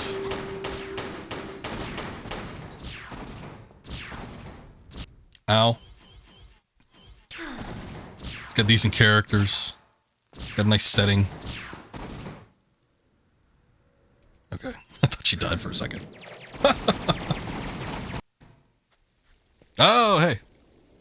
I wasn't sure if I needed to go back to the statue or what. I thought there was more you had to do with it, but I guess not.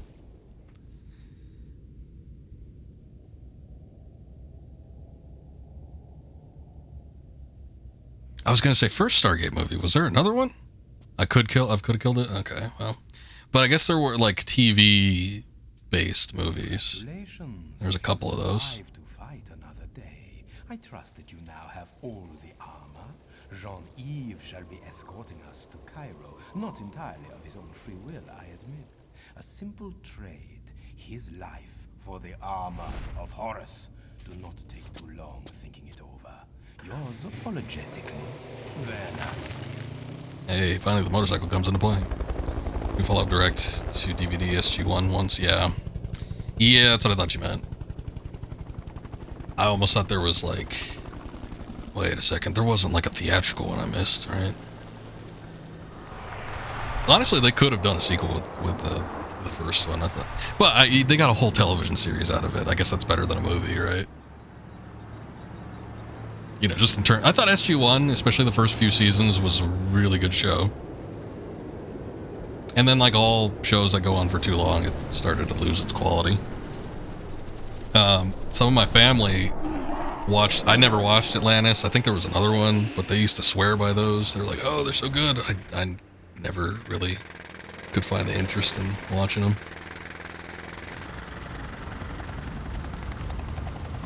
But yeah, that first Stargate movie is actually pretty good. I rewatch it every once in a while. That's been a minute since I've seen it last, though.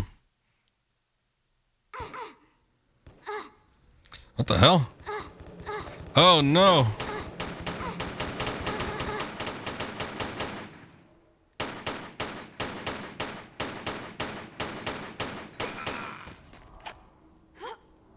Took him a minute.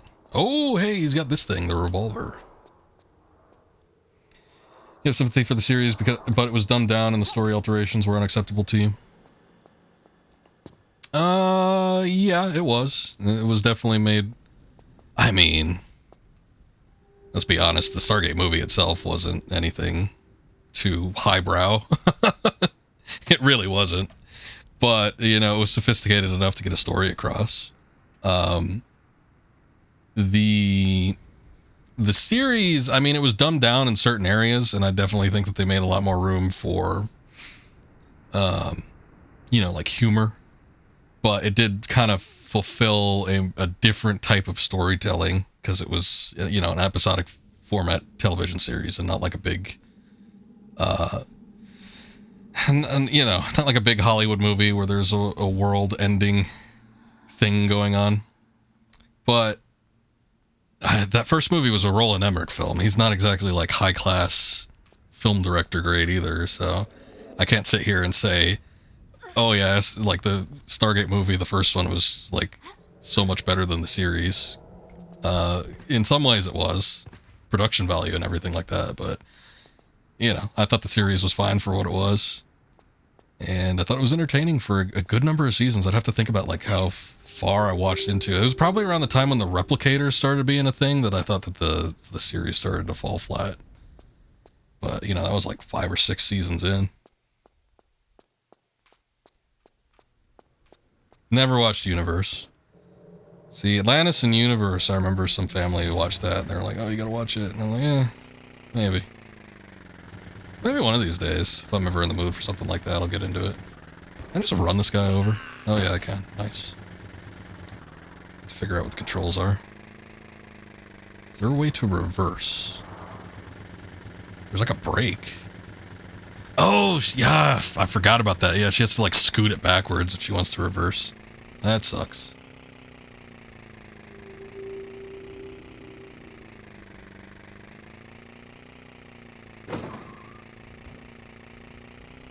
Guy shooting me over there. Guy in the ground here. I remember there was like either a turret or a sniper or something that was really hard to manage up on a rooftop. Alright, get off.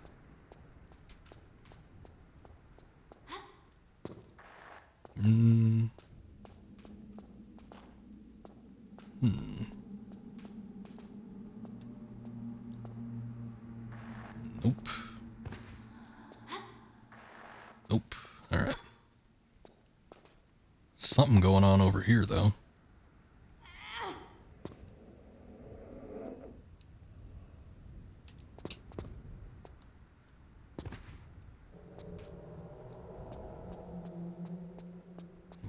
weird sounds that they put in here. It reminds me of the first Tomb Raider.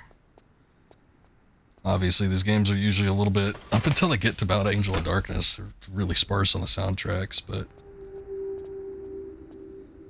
you always got to incorporate those weird sounds.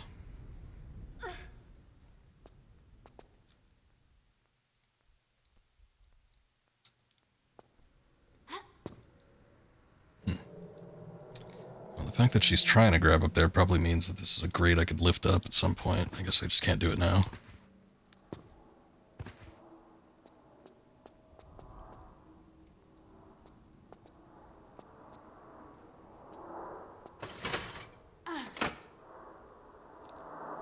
Open, was that this? Oh, wait, I see it, I think. Maybe. It's really dark, but... Oh, there's a body on there. Okay. I was just wondering if it was timed, but I guess it wasn't. Here, let me flip that back around.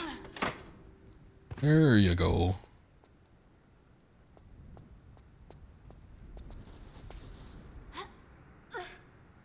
Did you ever, Chris, play the...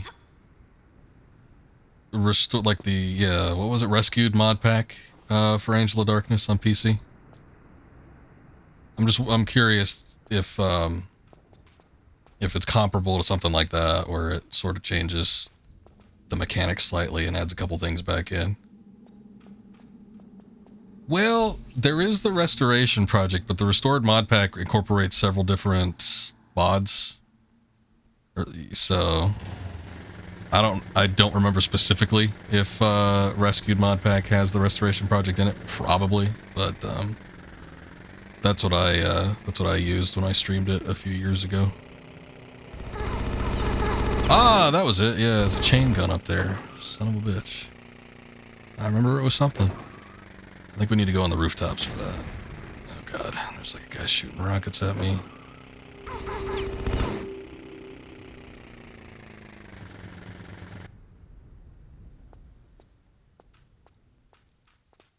Adam Poland, welcome in. Remake is so much darker. It's, probably. I wouldn't doubt you there. It's a new lighting system that they kind of incorporate onto the old engine, so it does make it a little bit darker. Christ!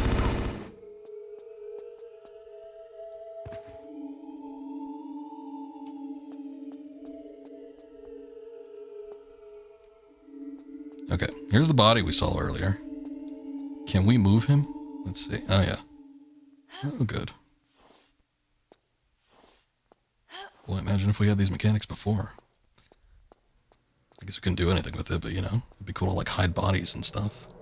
That ladder looks like it's supposed to be, like, interactable. It almost looks Fulbright in a dark room like this. Okay, we moved the body. He didn't have anything on him, I don't think. I guess we can go... Hold on.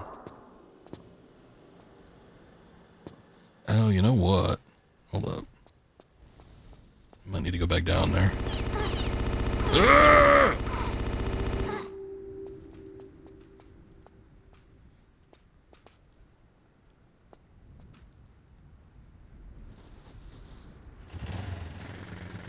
Yeah, it seems weird. It almost seems like a fault. Like I wouldn't want to highlight that with a puzzle. That little height there. But hold on. Let me go through and see if that's actually what I need to do.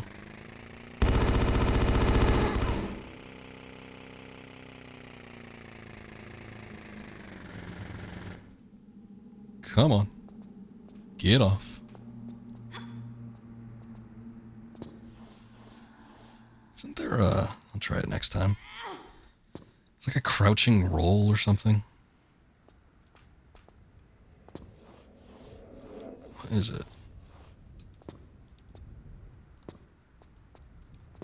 I don't know how to execute it.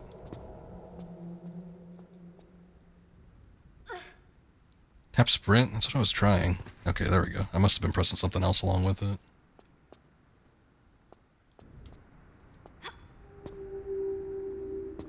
Maybe it'll work now. We didn't see that this actually did anything, so hold on.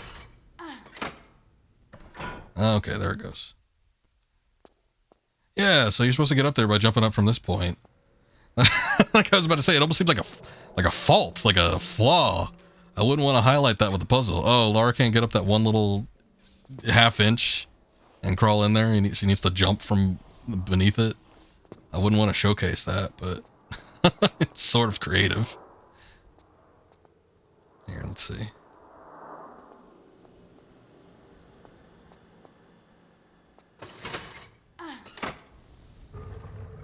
Have you been playing the new Remastered collection, Adam? And if so, what game are you on? That opened up a something. Oh, you know what? She can't do it when she's crawling. When she's in a crawling position, she can't do it. But when she's just crouched and that's it, she can, I think. I think that's what it is. Ah!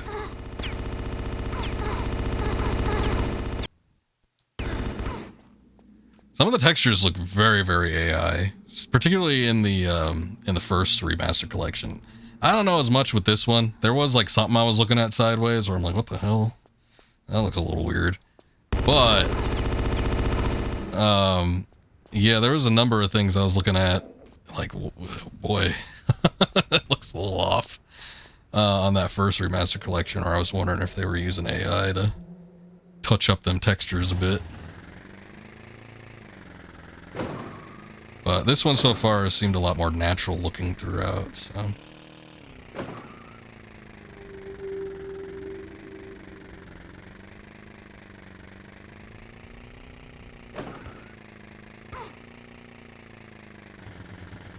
Where is he? Oh, he's up there.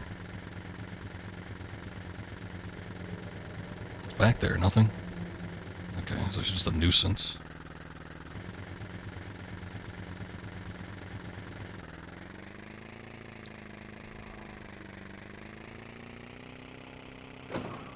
Yeah, it's kind of what I figured. I mean, the hand-painted touch definitely goes a long way, but I understand if you have constraints and no qualms about using AI, why not?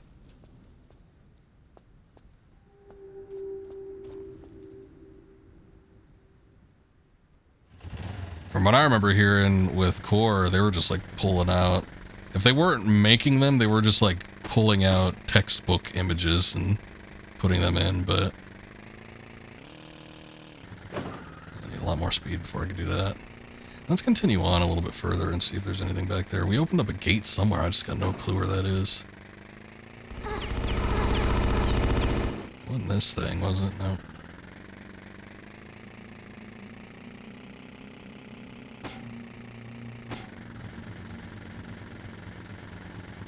Maybe it was this.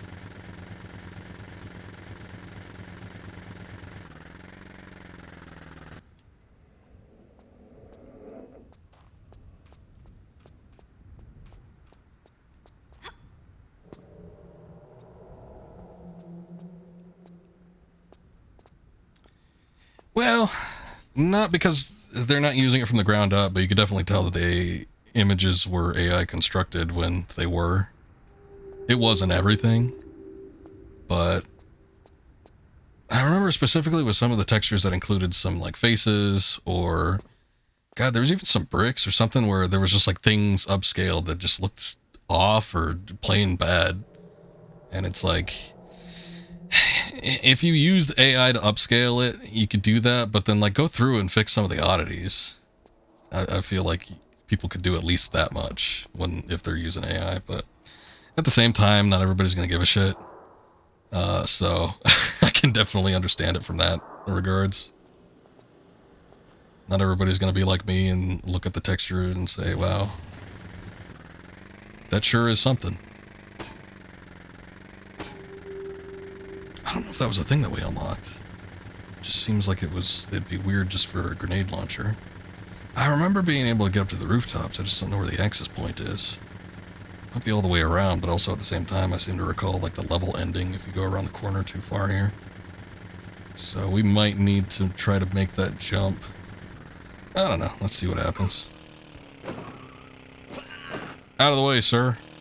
Oh, shit.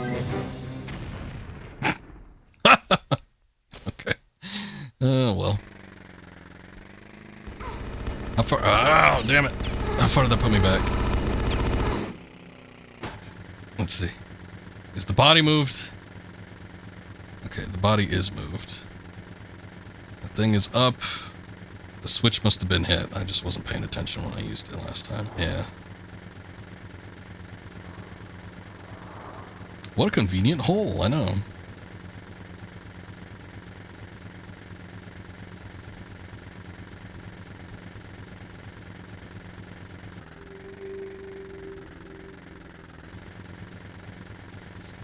Once the textures were eventually fixed in further patches, but considering the time constraints and the budget, either that or no proper remaster. Yeah, there's a lot of excuses. I see a lot of excuses. Excuses, excuses. Plenty of them.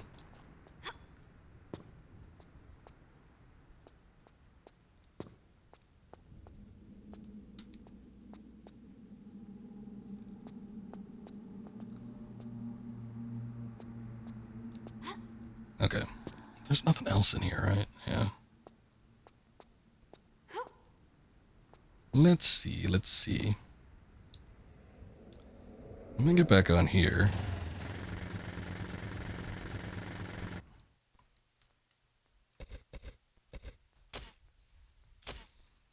Let me see the controls. I guess there's no vehicle controls. Okay. In a lot of these games, there tends to be a rev up, boost kind of button.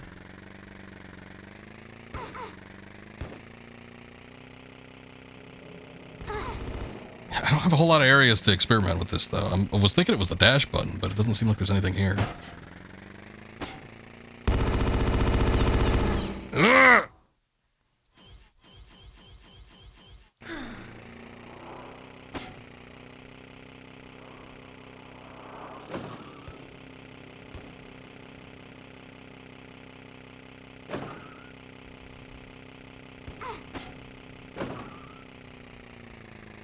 Oh, we need the canister first. Okay.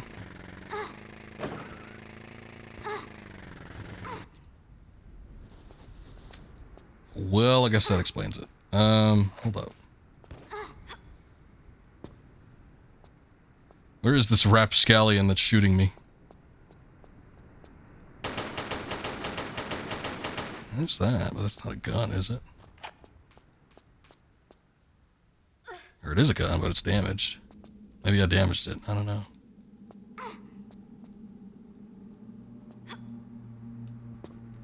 Oh, you can make that. Come on. Well, son of a bitch. That might have actually been the thing that was shooting at me. Oh, wait, no, it isn't. There he is.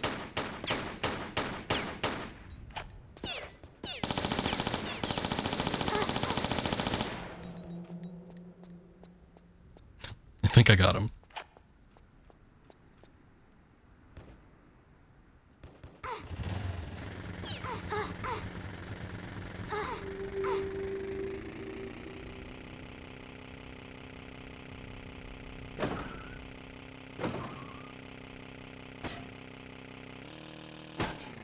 So close. Okay, if I can't make that, then what the hell am I supposed to get to?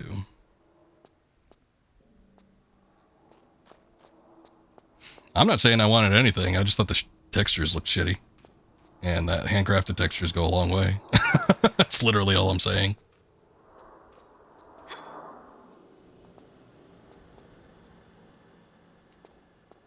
There's a way, I know there's a way we could get up here, I just don't remember how to do it.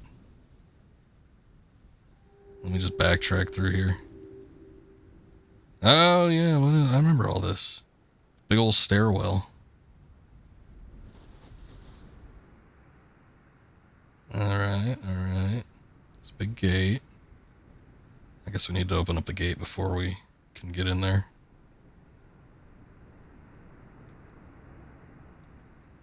Huh.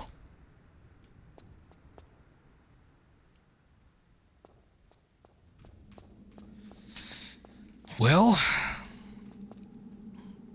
was that the way to get to the rooftop up here? I just remember being able to either, well, I don't know. I might just be able to shut this off or shoot it. Yeah, okay, there's a chopper up here.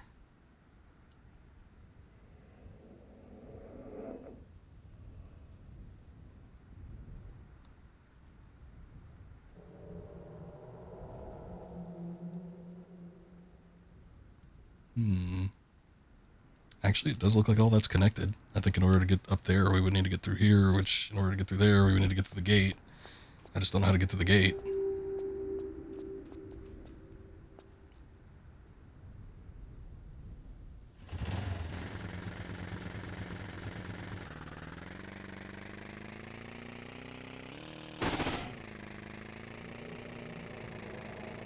Thank you, Christian. I appreciate that. Hope you're having a good week as well.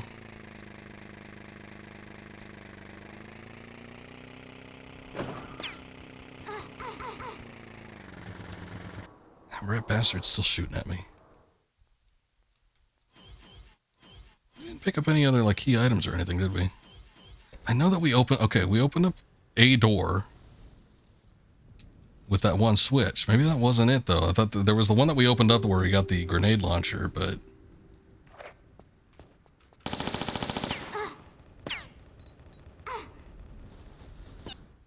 this guy's irritating.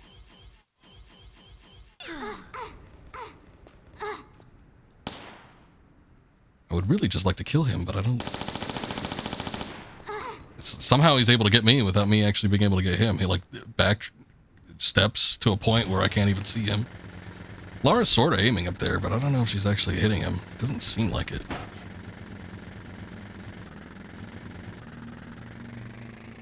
I got you, Chris. Well, it was good talking with you, but thank you for the lurk. Get that work done. I probably need to get some work done tonight, actually. I don't know how long I'm going to go tonight. We can at least go another hour.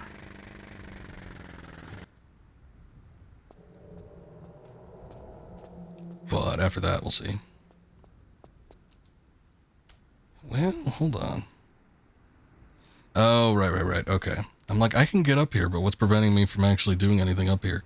I think we need the bike, because the bike needs to, like, get into here. And I think, like, the weight of it makes the floor crash or something. So we got that to do, but I don't know if I can ramp myself up there. Honestly, it doesn't really look like there's anything else that we can do, and we almost cleared the gap that one time I tried it, so I might just see if I could do it again.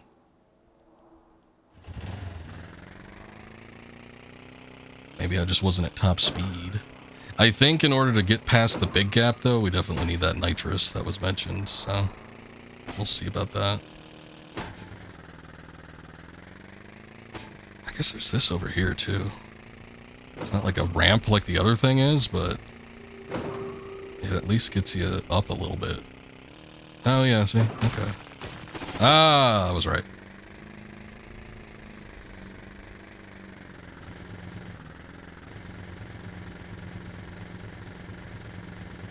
Okay. That's just how you get out, so we don't want to do that just yet. Whether or not I'm going to need to stick on the bike, though, I guess we'll find out. It does look like there might be something up here. Let's see. Ooh, okay. Hold on. Let's not do that just yet. Is that water? Yes, it is. Okay. Alright, maybe it'll be fine. Actually, on second thought, give me a sec. Save. Now we'll drop. Okay, here we are.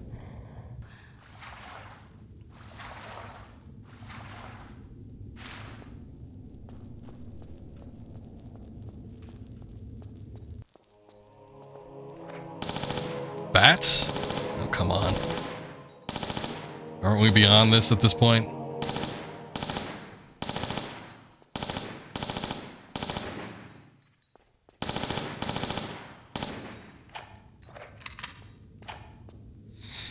Okay, that's it for the Uzi ammo. I'm sure we'll get more eventually, but...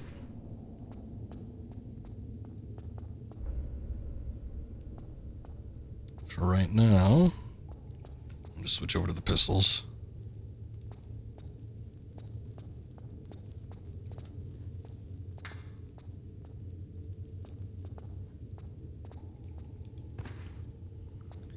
Boy, I was having a hell of a time getting through the latter levels of Tomb Raider 1.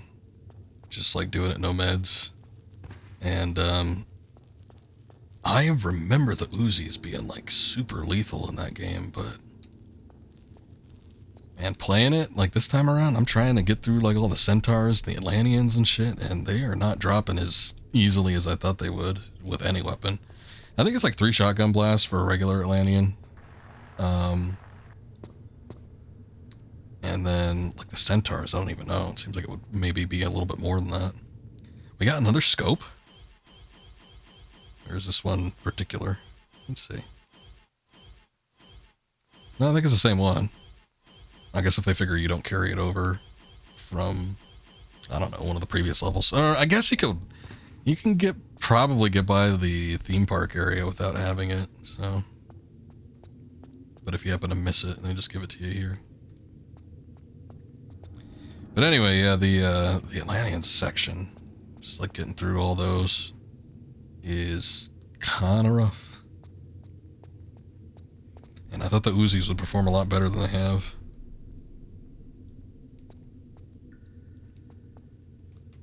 Oh, that's just a dead soldier.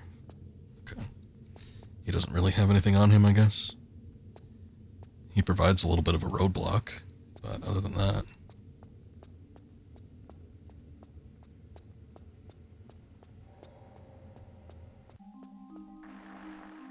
Ooh.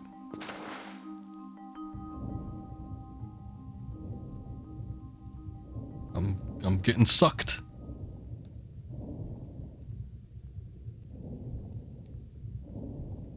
What are we getting sucked into?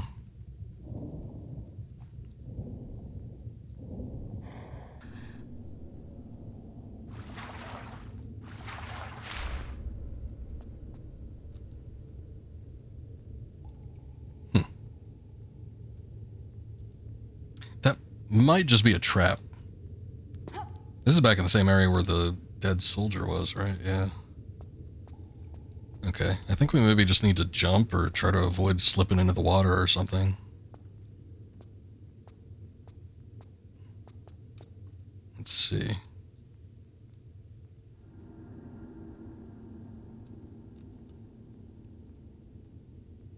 Boy, that is odd, though. Yeah, there's a switch over there. If I was to... I don't know, even if I was like the long jump, she would still just slide right in.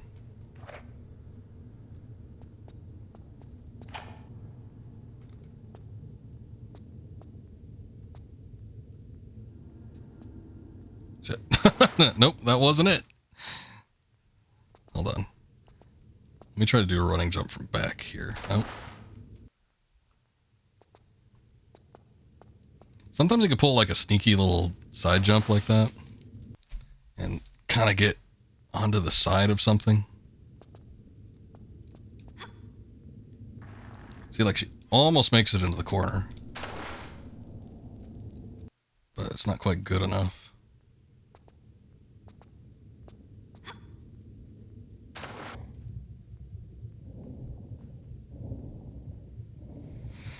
Once I get to that point, too, it's like the water's too strong. The only other thing I could think of is if there's a point I can grip onto for like a hand-over-hand section. I don't think that's it, though. Yeah, because there's that like circular tile texture up there, but if that was grippable, she'd be able to grab onto these. She can't. Oh, hey, they fixed that from the first set of remasters. And the remaster, if you lit, for at least 2 and 3, but if you lit a flare and you went into photo mode, the flare's light would not register. So if you were trying to get a better look at something in the dark, it wouldn't work.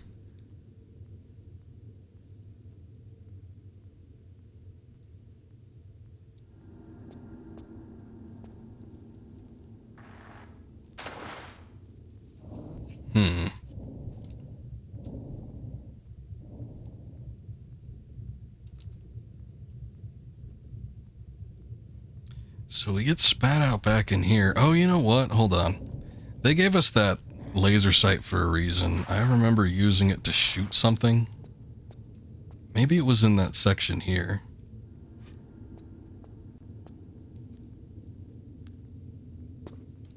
Also probably need the crossbow if that's the case. Hold on. Let's get the laser sight on there. Oh, you could use it with the revolver too. That's interesting. You can probably use it with the crossbow. Actually, unless, hold on. Well...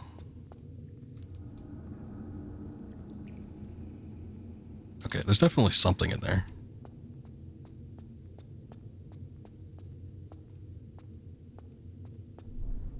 Let me see.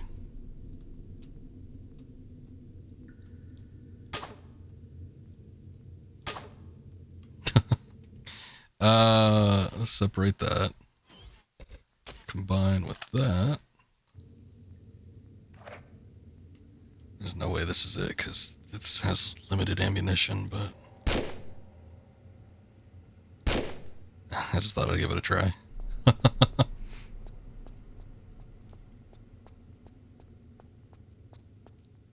Oh, hey, hold on. I see something. Yes, yes, okay. That's it, that's it. Right in the center there. There's a point you could stand up.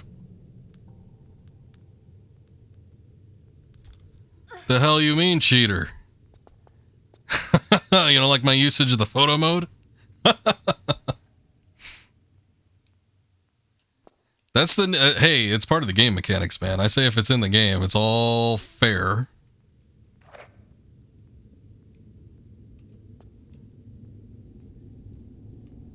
Oh, can she not do it while crouching? Hold on.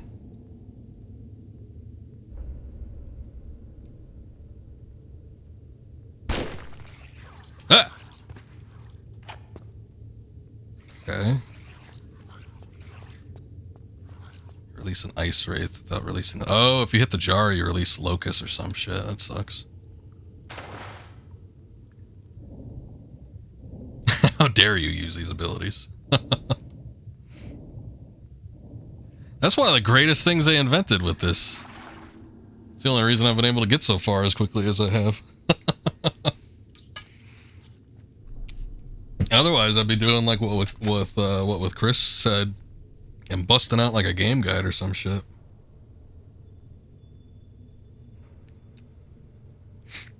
Which I only do that sparingly. It doesn't happen too often. Every once in a while.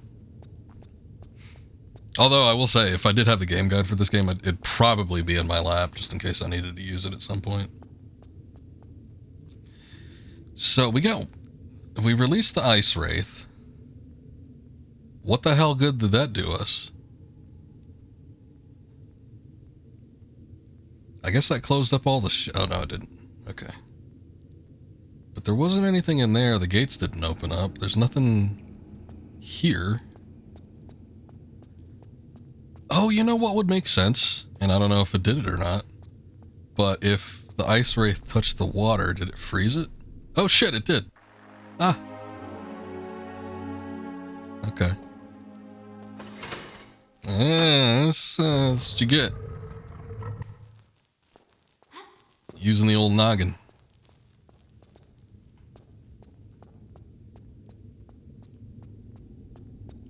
One of those damn spirits actually has a use.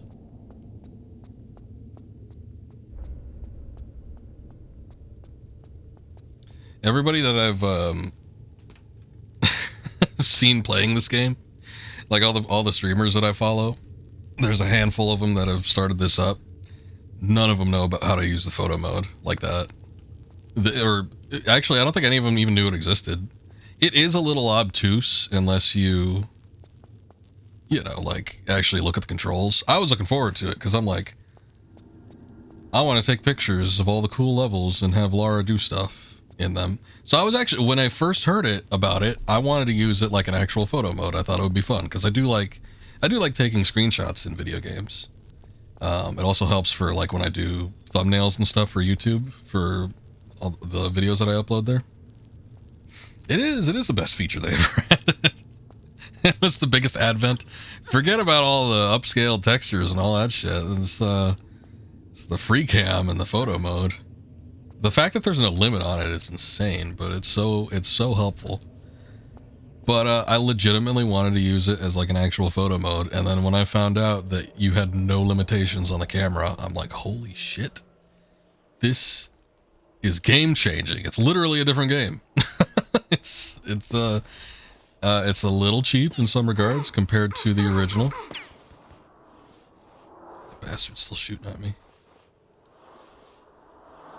But hey, you know, I played these games legit 3 years ago. I played them legit when I first played them on PlayStation. I'm done doing that. I'm perfectly fine just free camming my way through the game.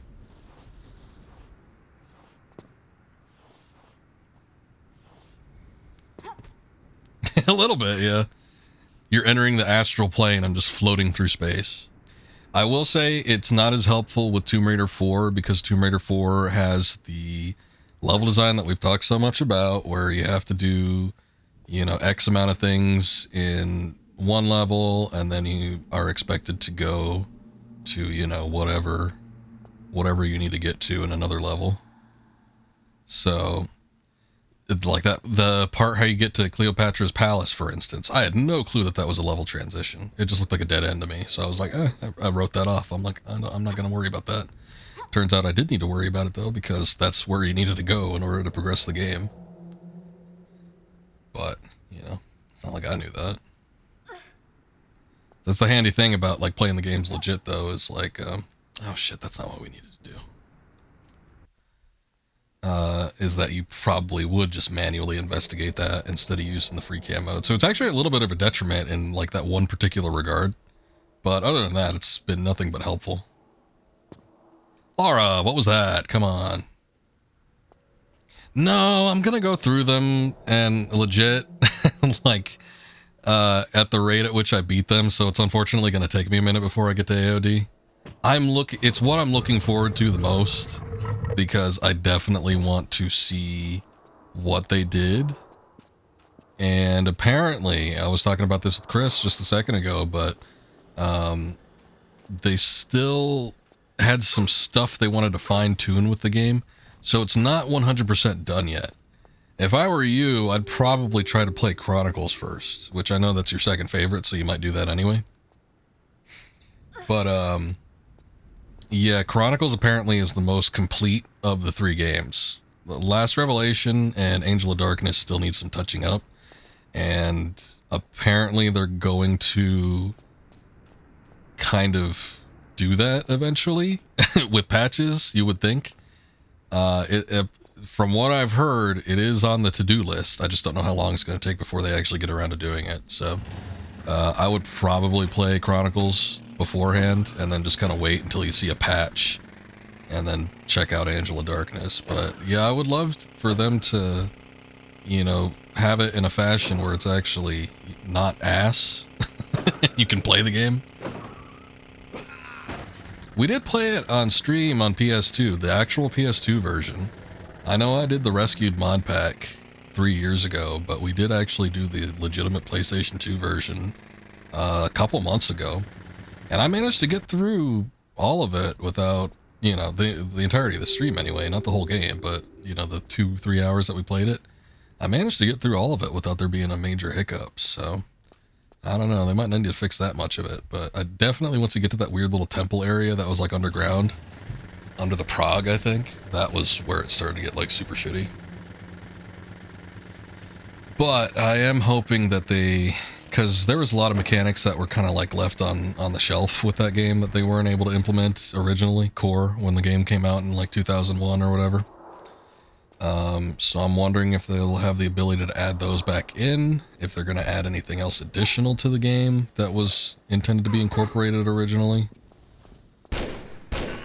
They sort of did that with some of the previous games. I know with Tomb Raider 3, it's small, but they added in a track, like a soundtrack, that was supposed to play during the last boss fight. And, you know, that's neat. It's nothing major, but something.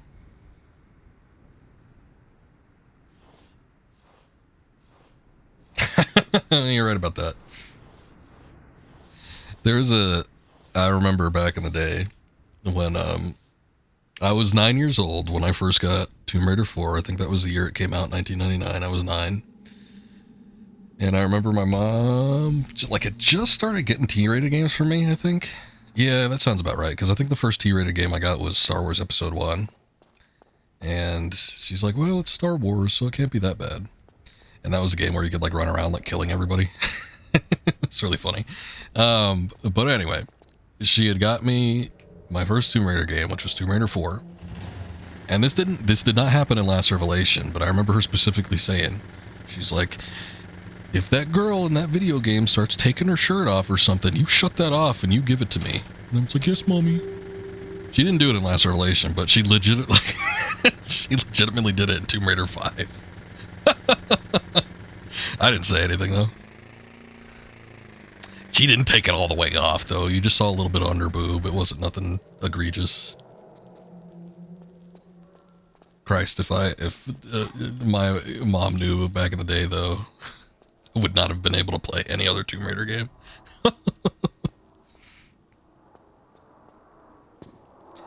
But yeah, that was just like a brief little cutscene in Tomb Raider 5. We don't speak about it too much.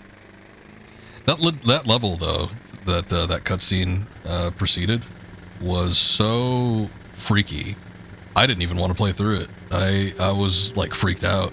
I don't think it gave me nightmares. Like Tomb Raider 4 gave me nightmares with the cutscenes.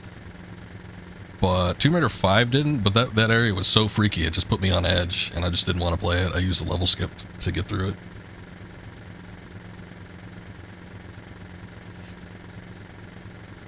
Your dad gave you outlaw volleyball without knowing what it was. I mean, that's pretty cool, though, right? I need to get up there somehow. I don't know if we could do that with the bike, though.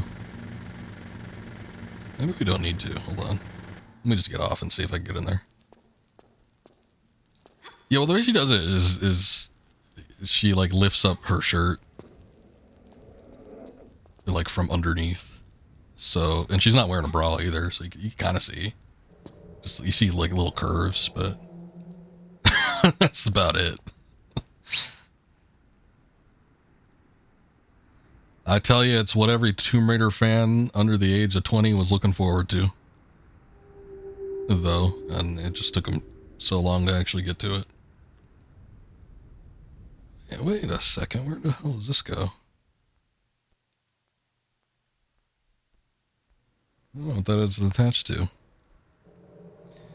I remember getting, what was it? It wasn't outlaw volleyball, but it was, we need to use the bike to get over there. That's what it is. Dead or Alive Extreme Beach Volleyball. But I had bought that on my own. It wasn't even worth it. The amount of work that you needed to put into it to, like, get anything cool is just like, it's too much. It's too much. It's like having a real girlfriend.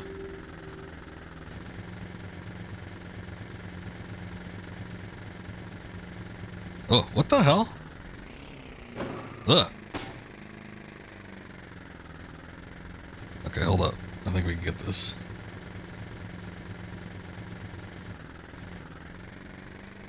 I just need to straighten myself out a little bit.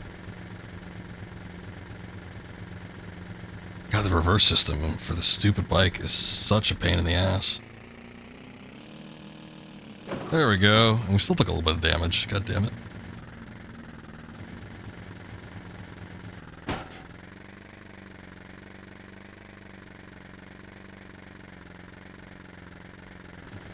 I'm curious if anybody ever had, like, BMXXX or something as a kid. Like, my parents would have picked up on that. Oh, shit. No, not the Magnum, god damn it. Just because of the XXX in the title. It's like the most obvious thing you could do, but,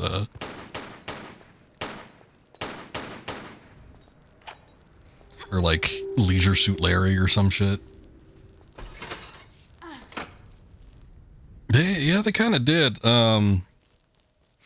Xbox, when it came out, like, after a few years, it didn't have it when it would originally came out, but I think later on it kind of had, like, Like, stigma sounds like a bad thing, but it had like this air of being, you know, the teenagers, the older kids kind of console. It was, you know, there were more games that got away with more adult stuff than any other console. You can still find some of the same type of shit on PS2, but it didn't seem to be nearly as plentiful by the, like, nearing the end of both of those consoles' life cycles. Like, Nintendo was always the kiddie stuff. Like, I remember in my teenage years, like, all the kids thought, like, you know, Nintendo was like, oh, that's just baby games. You play baby games if you play Nintendo. Which I actually didn't play too much Nintendo at the time, so I was like, whatever. I don't fall into that category. I don't really have anything Nintendo. But the Xbox was always like the cool kid console. That's what all the older kids had. They had a much more like M-rated titles on it, so you could get away with a lot more. And then PS2 was just kind of like the middle ground. That was just like what people expected you to have.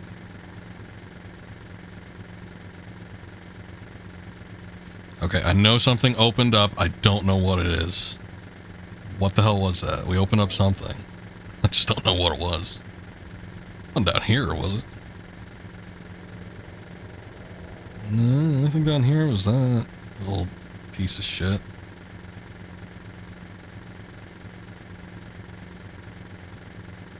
Was it up?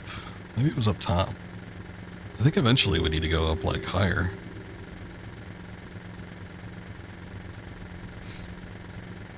The worst game he had was either Backyard Wrestling or Outlaw Volleyball. Did have WWE Reckoning with brown panty matches.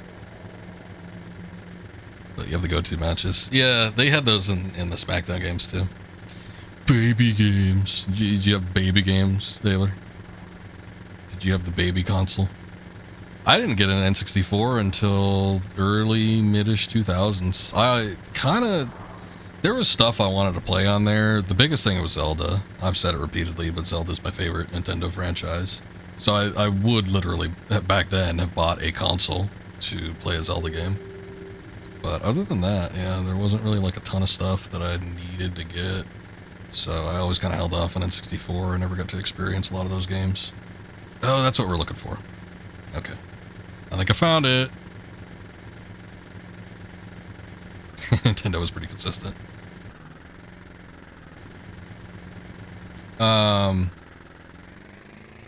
But yeah, typically speaking, it's like most of the stuff, and then I think that carried over into like the 360 days, but it was like the dude bro type stuff. It was carried over, I feel like, from the original Xbox console, because the original Xbox console was where people started to get the idea that, you know, that was where adult gamers went. That's where like the more sophisticated games were for more mature audiences. And in some cases that was correct, but that didn't mean that everything on there was good. The original Xbox is such a crazy console, though. I almost feel like it's one of those situations, kind of like a original PlayStation. The original PlayStation has such a huge library, and there's so many hidden gems on there because it was a console that was made through like circumstance. It's like Sony was looking to get into video games, and they were trying something out with Nintendo, and then that ended up falling through. So they ended up making their own console, and they took a bunch of, you know, IPs and video game developers with them that would have been making those games on, you know, Nintendo consoles. So it has such a huge variety in games just because it ended up being like the new platform that cropped up kind of unexpectedly. What are we going to do with this? Okay, I don't have anything with that. Hold on. So Cruising the World is your childhood game. Probably what you see in Tomb Raider, you see in Cruising. Cruising the World. I'm trying to think of what that even is. I can't picture it. What kind of game was it? Was it an action-adventure platformer? Also, what's my take as to why physical copies of Nintendo games hold price value, or that they are only available in certain countries? Probably because they have them for a limited amount of time. When you have a game that releases a physical copy on like a PlayStation or Xbox, for instance, there's not really a time limit, and there really kind of isn't with Nintendo either, but I almost feel like Nintendo advertises them as being, okay, this is only going to be in print for X amount of days, and then after that, we're no longer selling it. So that's happened a few times, I think, where it kind of has a feel to it that Nintendo games, physical copies anyway, are going to end up being more valuable. There's also something to the point that with Nintendo games, they tend to have their games completed. Hold on, that's not what I wanted. Here will eat all these bullets. When they release, so you have a full game that's actually on the little cartridge there. Shit.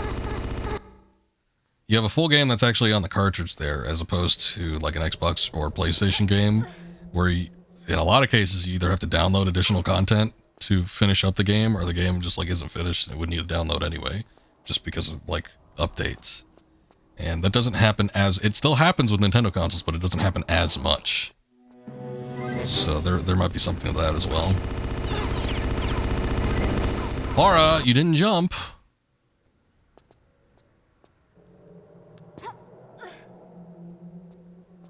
Oh, I remember Cruising USA. What do you see in Tomb Raider that's similar to that? Is it just kind of like the style of it, or like visually?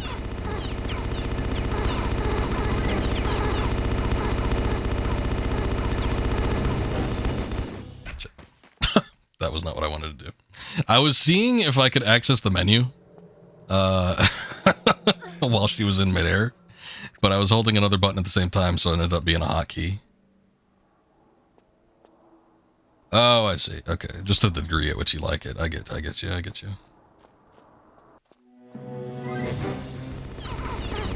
I don't even know if I would call like Tomb Raider like my childhood game. I felt like I played these games more consistently in my teen years than I did in like my early childhood. If I was to say there was a definitive like early childhood PlayStation type game that I felt, okay, hold on. Hold up. I guess we can't go over there until we defeat the guns, because they're going to start blasting flamethrowers at me. I did not know that would be the case.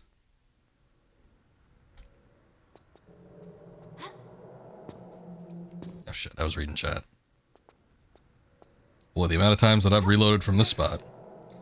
You read something that Nintendo physical games are only playable in major first world countries, while PlayStation and Xbox is playable anywhere in the world. There's kind of something to that. That might be where they're kind of more limited run. And where they actually put them. It feels like to me, though, like Nintendo hasn't really jumped on board with fully embracing like strictly downloadable games, because you take a look at like Xbox and Sony, and it's like they have consoles specifically dedicated to having digital games, because they don't have like an optical drive, no way to consume like physical media. And Nintendo thus far has always had, you know, those options for like physical based format. So it seems like they've always had physical based games, but that might just be because, you know, we live in a first world country and we get to see them more frequently as opposed to other places. I don't really know. Either way, I think commanding like high prices for physical copies is a little bit dumb. Like right off the bat. Like eventually when there's actual scarcity for them, yeah, sure.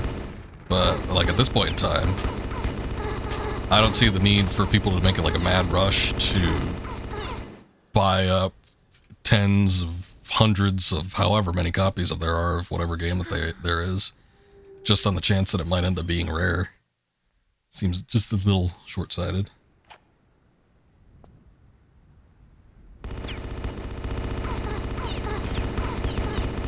I definitely think it's a point to where it's like artificial scarcity, and there's not anything actually authentic to how scarce the games are. Okay, hold on. I think there's something happening here that we're not fully registering. Maybe. I definitely need to get up there. I think I need to get to the chopper that's over here. I'm pretty sure that's the thing. Oh, you know what? Hold up. I think I might remember what it is. Hold up, we're reloading.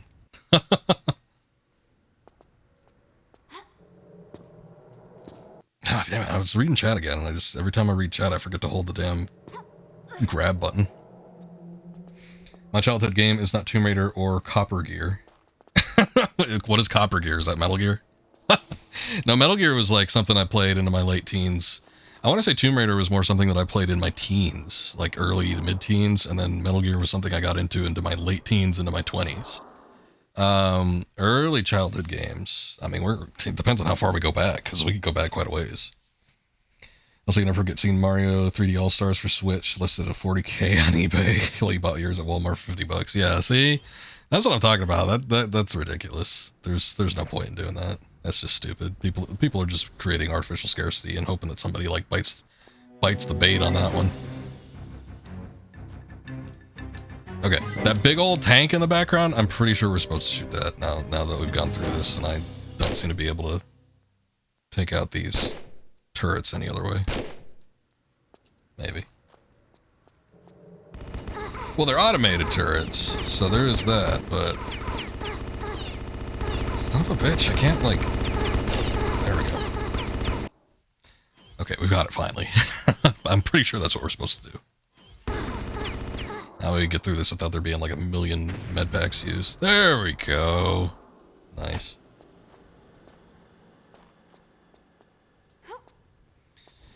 So, early childhood. From some of the first games I played were DOS-based games. We had a DOS computer growing up, and I've talked about this before, but the DOS games that we had on there, we had Pac-Man. We had a super shitty version of Outrun. I loved it. I thought it was the coolest thing ever, but it was so bad. If you take a look at DOS Outrun, it was like that, but like 10 times worse. Because we had like a low-grade DOS computer. So it was a lot worse than whatever you see on like YouTube through emulator. I didn't have Wizardry, I don't think. I had a solar system game where you could explore the planets in the solar system. That was kind of cool. It sort of fed into a love of like space and sci-fi. I had a shooting gallery game, which I think was just called Shooting Gallery. And they were all kind of lame shooting games, except for one that was like Old West. And you had to like shoot the bad guys in the black hats, and you had to leave everybody else alone, but I didn't know that, and I just shot everybody indiscriminately. So there was that one. And then there was another game that I loved, and we only had it for a short while, but I remember it leaving such an impact. It was called Space Goose, or Star Goose, I forget. It's either Space Goose or Star Goose, but either one.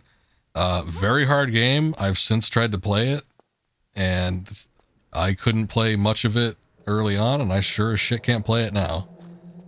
Very hard game, but it was fun. Another one of those things, again, just kind of fed into a love of like sci-fi.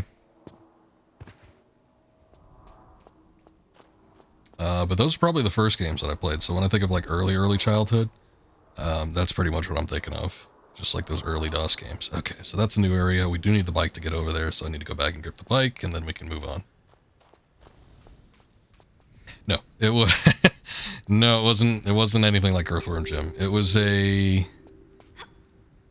what would it be like 1941? It was kind of like a space. It was almost like a plane game, but set with like a spaceship, and you were kind of roaming around like this big technodrome looking thing. It was like an arcade shooter, basically. So that's what I played at home. I was a huge arcade kid growing up, so like past the DOS thing, I probably played the most amount of games in arcades. And I love some of the classics like Pac-Man and Galaga. I remember my family was big into Centipede, but once like games started getting more sophisticated, I loved the Konami beat-em-ups. Those are probably my favorites. Daler is a big fan of the X-Men game, which there was always an X-Men game in pretty much every arcade. I did like those, but I like the Simpsons one more. And I think I saw a Turtles in Time maybe like twice physically in my lifetime. And I remember having fun with it, but I only got to play it like a couple times. But Simpsons was a big one for me. And X-Men I played a lot. So like beat 'em ups like that definitely were a staple. I played the Avengers one maybe like once. But I think the only place that had Avengers was like a Chuck E. Cheese that I really went to. I don't remember seeing it a lot.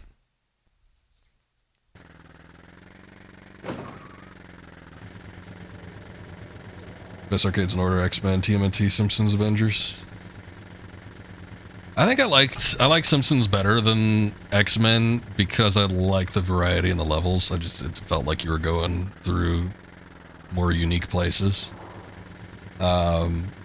Mechanically, it probably wasn't as satisfying because, you know, like the Simpsons don't really have powers like the X-Men, but I just remember liking the look of the Simpsons game a lot more.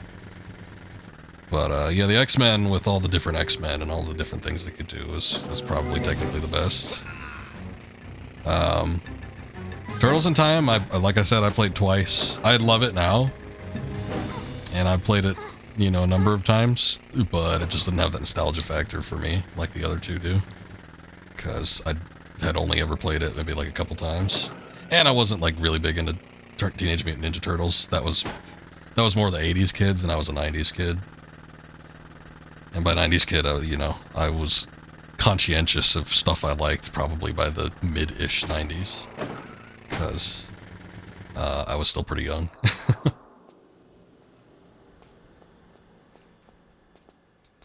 They played Avengers Arcade. It was on a cruise ship in the Bahamas back in 1995.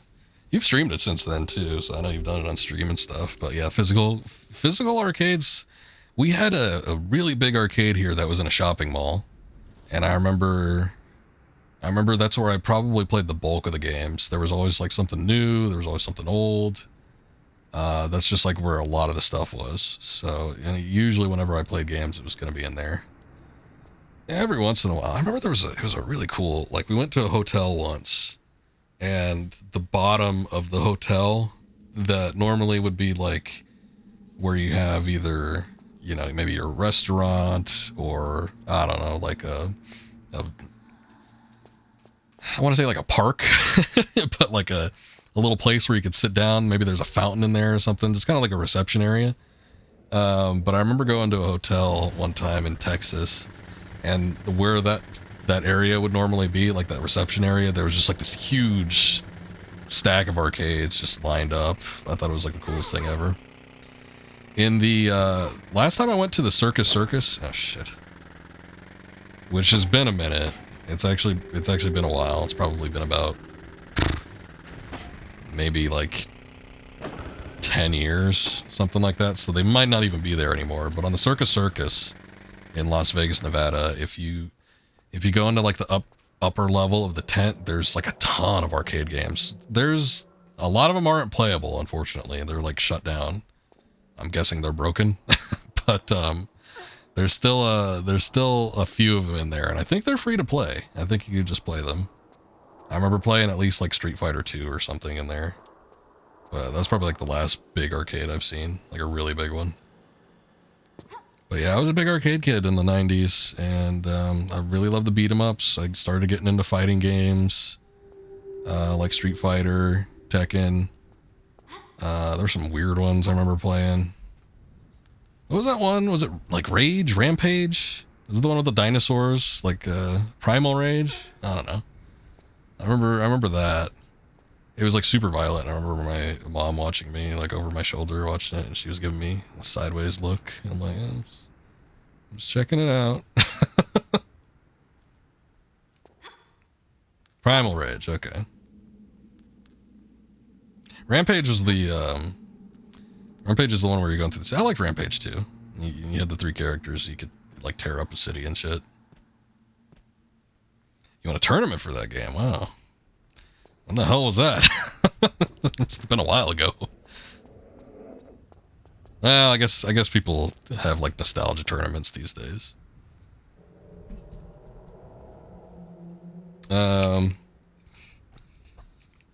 Did a fair amount of light gun shooters in those days too. I remember when stuff started getting real technically advanced. There was like that Jurassic Park one where you're in the Jeep and like it had rumble effects and stuff. I thought that was super cool. There's like the time crisis, or you had to step on the pedals to like move or take cover and shit. Louisville Arcade Expo.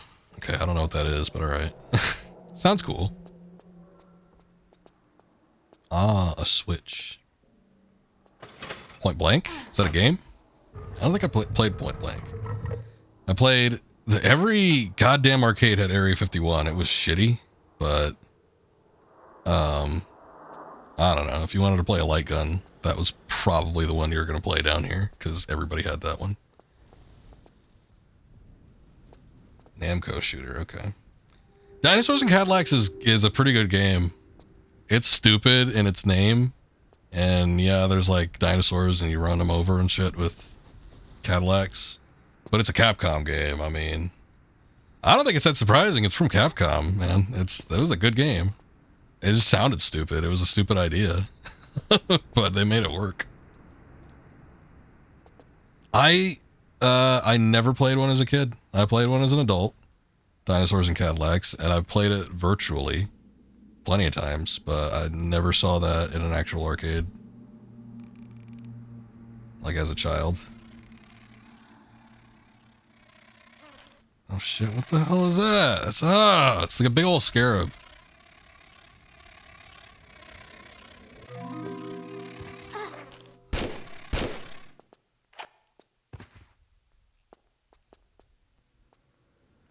Was it a comic first? Okay, I certainly didn't see. I believe it was a comic. I never saw a show.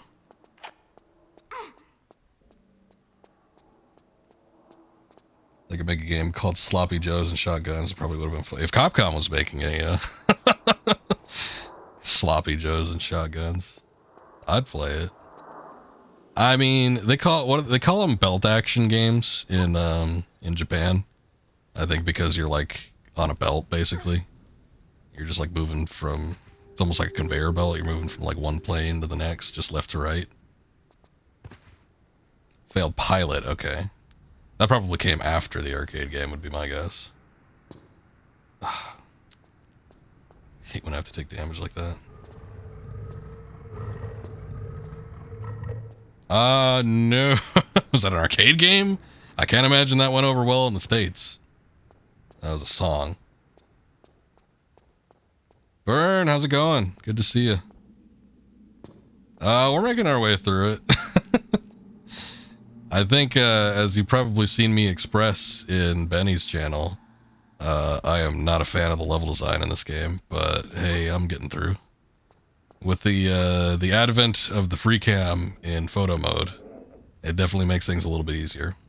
And besides, we're having hefty conversations about arcade games and stuff we used to play as kids, so it can get a little distracting sometimes, but we're definitely making our way through it.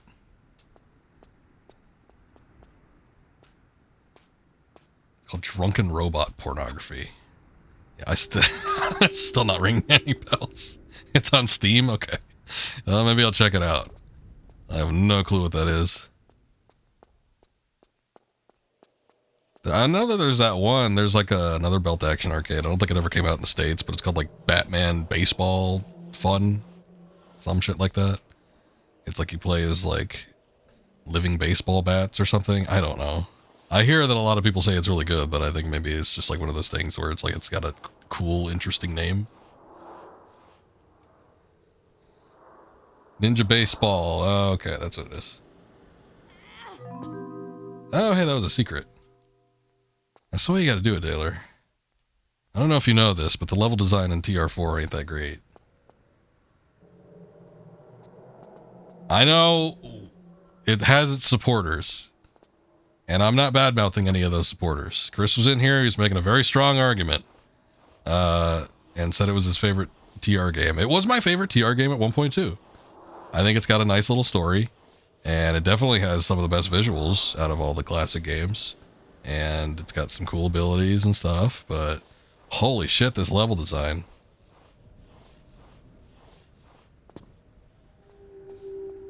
But, you know, they were trying something new.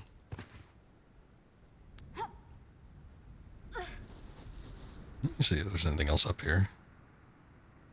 There's like shit over here, but I don't think I can access that.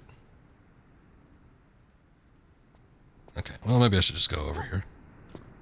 Stop beating around the bush. We need to take the motorcycle over into that area. That's definitely a hill that we need to have it climb up, but... Oh, you know what? No, there wasn't like a whole lot of SNK Neo Geo type stuff. As an adult, I've seen it more often, more frequently. Oh, we need the bike over here. I do think we need to get the bike over on this section. I feel like it's going to be either a pain in the ass or we're going to need that nitrous that we don't have access to yet or some shit. I don't know what they expect from me. What do you want from me?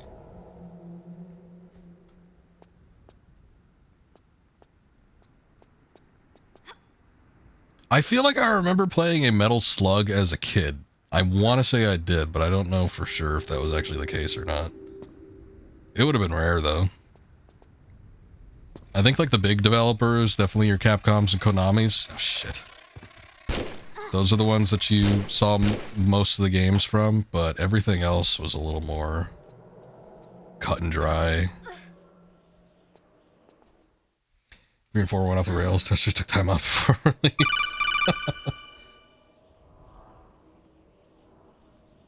Simone Las Vegas, thank you for the follow. I appreciate that. Ah, it does look like there's things in here.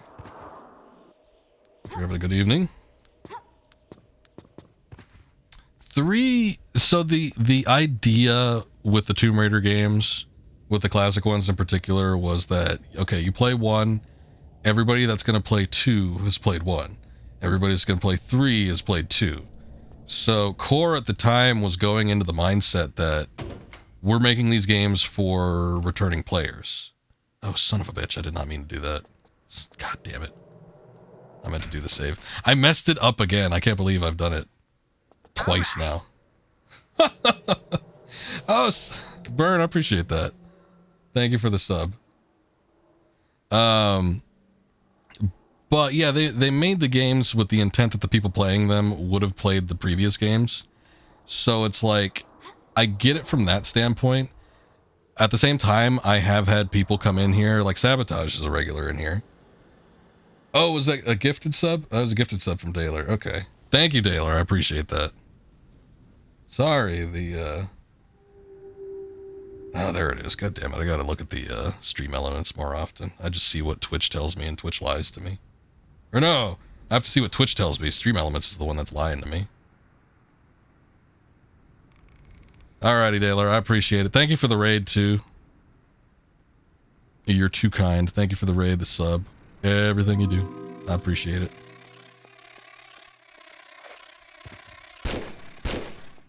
But yeah, anyway. So there's definitely a ramp up in difficulty when it comes to the Tomb Raider games, playing 1 to 2 to 3. I think it's fair in the regard that, you know, if you play the previous game, you could probably get through the sequel relatively easily. But as I was saying, I've had people come in here, Sabotage being one of them. He was telling me how his very first Tomb Raider game was Tomb Raider 3, and he played it with his sister, and they had like a game guide open the entire time, and they were trying to figure out what the hell they needed to do. And no, you, sir. But thank you again, and you have a good night as well. At some point, Daylor and I are going to be doing might be doing a co-stream. I don't know if I'm just going to be signing up on his or if we're going to do that little co-op thing that Twitch does, but we're planning on doing some Jedi Power Battles at some point, so that'll be fun. So everybody that is here that is not from Daylor's raid, make sure you go check him out. We might be doing some collaborative efforts at some point. He's a very cool dude, does a lot of Metal Gear type stuff. Every once in a while, he'll do a different type of game. He's definitely done Tomb Raider in the past. He's done some arcade games, as we've been talking about. And, yeah, Metal Gear is a big mainstay, though. So if you're into that, you can be sure to go check him out. But I can't imagine, like, playing...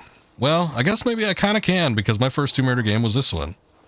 And on the one hand, I feel like they were maybe thinking, like, okay, there is something to, you know, newcomers to the series starting late. Because with this one is the one where they forced you to, you know, do a tutorial. Before that, even with the first Tomb Raider game, it's like the tutorial was optional. You didn't have to do it. you benefited a lot from it if you did, but you didn't have to. And it's like this one, they force you to actually learn the game mechanics. And it's not like there wasn't anything super new in it either. There's like a couple of mechanics here and there, like the sprinting and the rope swinging, but other than that, it was like pretty much all same old shit. Oh, shit. That's what I thought. I gotta stop using this thing. Maybe I'll do the shotgun.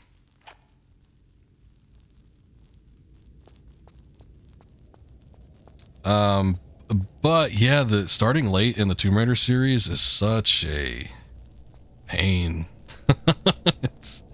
If you're not like prepared for what they're gonna throw at you, these games can be very, very difficult. You have an itch to play Mortal Kombat 3 arcade? I think I have that. I have a Mortal Kombat collection. I don't know if it's any good or not. I was definitely not a Mortal Kombat kid as a child. What the hell is in here? Nothing? Just the guy? He didn't drop anything? There's an open flame there that almost tells me that maybe we have to use it at some point for something, but I can't seem to interact with it. There's no hand icon on it, so I don't know. I don't get it. Mortal Kombat I never played though until my teens. Again, I was talking about how I'd probably get scolded, with some of the games that I played and stuff at an early age, but the Mortal Kombat had such a huge reputation, and my parents were very, very protective, so it was just something that I didn't play, and I had no nostalgia for. I played them every once in a while, like a friend's house or something, where there would be something going on. See, it almost looks like there's something to be done with that. I don't get it. But other than that, yeah, there was just very few and far between times where I actually played any of the Mortal Kombats. And when I tried to play them as an adult, I don't know. I thought other fighting games did it better. I was never a fan of, hey, why is the torch out? I was never a fan of the combo system with Mortal Kombat. This is way more complex than it needed to be.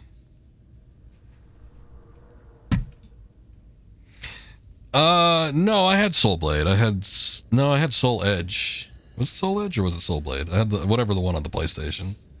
And then I played a lot of Soul Calibur with a friend. I remember he had a Dreamcast. I didn't, but he had a Dreamcast, and we played that a lot. I had a lot of fun with that game. It's one of those games that I was referring to where I said other games did it better. I mean, I was a big fan of Street Fighter back in the day. Not so much these days, but I was a bigger fan of Street Fighter back in the day. And the other fighting games definitely was Soul Calibur.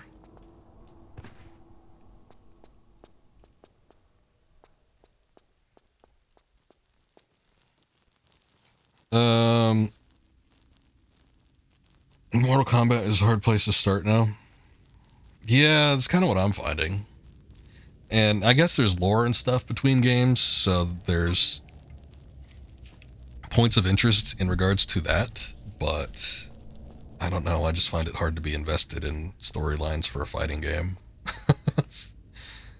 I'm sure I'm not the only one, but I think there might be something to that. I will say, sometimes a fighting game can have a pretty solid story mode, though. I definitely think some of the Soul Caliburs were very interesting at some point, especially Soul Calibur 3. That was such a weird game, but that game was fun, and it had some nice cinematics and shit.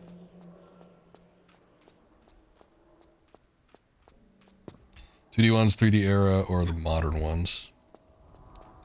Yeah. And like I said, I do have that collection. I think that has the first 3 or 4, but I probably played that maybe once. Oh shit. Okay, I probably shouldn't have walked over there. I think we need to get over there eventually, but I just don't think we need to do it now. Oh, the Minotaur guy. Oh yeah, he looked a lot shittier in the original. I remember him though. Wow, they really glowed him up. We need to do something with that. I don't remember if we can run him over with the bike. I don't remember if he was able to be defeated. But I definitely remember spinning that wheel at some point. We need to get that gate open, and there's something we need to get back there. But whether or not there's something else we could do here now, I do not recall. I thought Soul Calibur 3 was a great game. It was just a very, very odd one. Soul Calibur 2 is like the classic. I think everybody views that as like the pinnacle of Soul Calibur, but I thought 3 was better. I thought the character creator was great. I thought the campaign was fantastic. Not only from like the arcade and character campaigns, but like that, I don't know what it was. It was like a tower defense? No, it wasn't a tower defense. It was like a, I don't know, it was kind of like a choose your own adventure. You had to like, had a little map to roam around. I don't know, it was fun. And then you'd engage in like the NPCs and stuff. I don't know.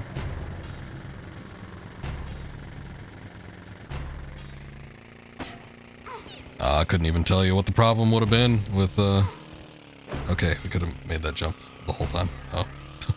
I couldn't even tell you what the problem would have been with Soul Calibur 3, though. I just thought it was fun to play. I didn't really have a problem with it in terms of the combat. I wasn't thinking about it in those regards. These days, I'd probably be more judgmental. But when it first came out, I'm like, whoa, this game has so many cool things you could do in it. It's so fun. Yeah, we might not be able to make that jump just yet. Yeah, it's kind of like an RPG. I remember you being able to like get money and shit. Okay. Maybe we should just go over here first. See what's up.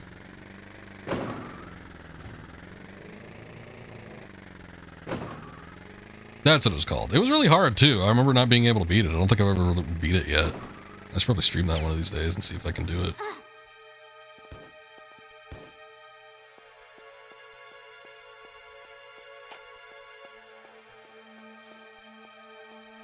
Where's the guy shooting me at?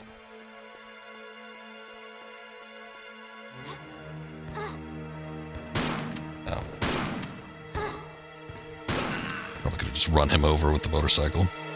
Problem is, I don't want to embarrass myself either, because I couldn't beat it as a kid, and I was pretty competent as like a teenager when it came to video games too.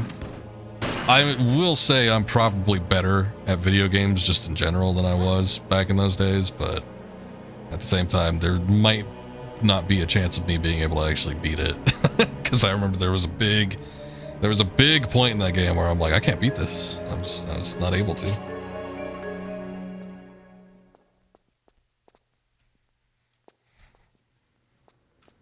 Can Killer 7 it?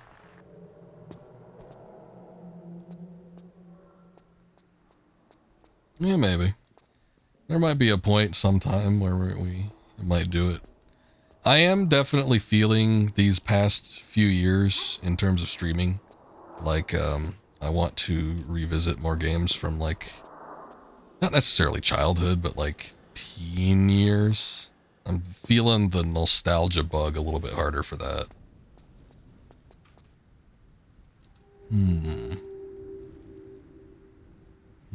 Let's see. I think we get up here from a different point. Well, at the same time, it's a fighting game. I mean, I don't know how much you can backseat on that. Not really a big fan of backseating anyway. I guess there are points where you could like make decisions or some shit. I don't know.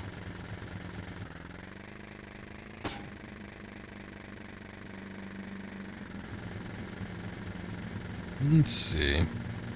Oh, wait, there's a door there. Let's see.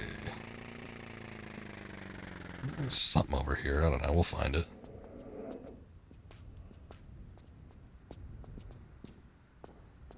I gotcha. Maybe there's more detail in the items and choices than I recall. Oh, hey, look at that. How does that work? Oh, okay. Like that, I guess. Makes sense. We haven't seen a door like that before yet. So that's interesting, but we got it. Oh, there's a ladder.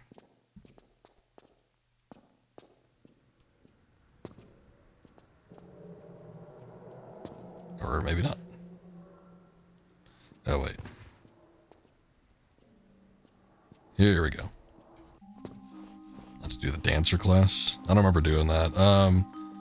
I remember a friend and I had just discovered One Piece, and I remember using, I think, the dancer class. It was the one, it might have been the dance, I don't know. It was the one where he had like the kick attacks, and I remember we made a Sanji based character. with that.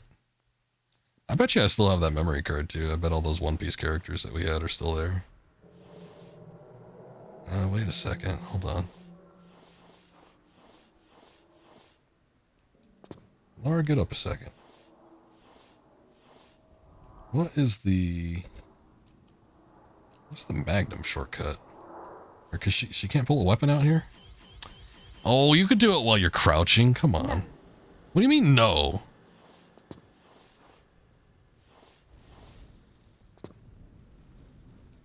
No. I'll be damned. Alright. I think I need to shoot that thing because we can't get past. Why isn't she dropping?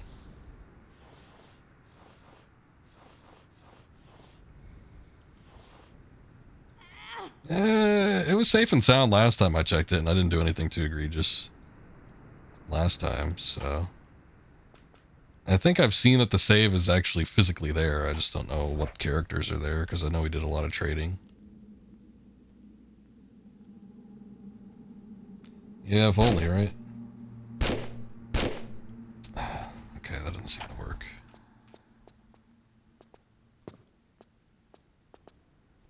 I think she has to hang off the side, but I think this thing is gonna, like, impede her.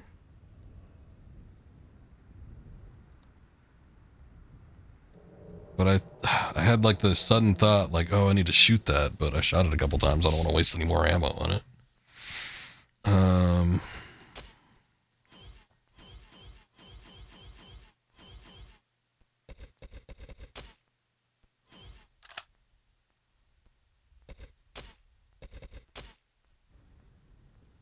Let's try this. Ah, yes. Okay. We just needed explosive ammo. That's what it was. Okay. Well, now that we got that figured out, and we have to go back up. It's just a shame that you don't have, like, critical information prior to actually getting up there.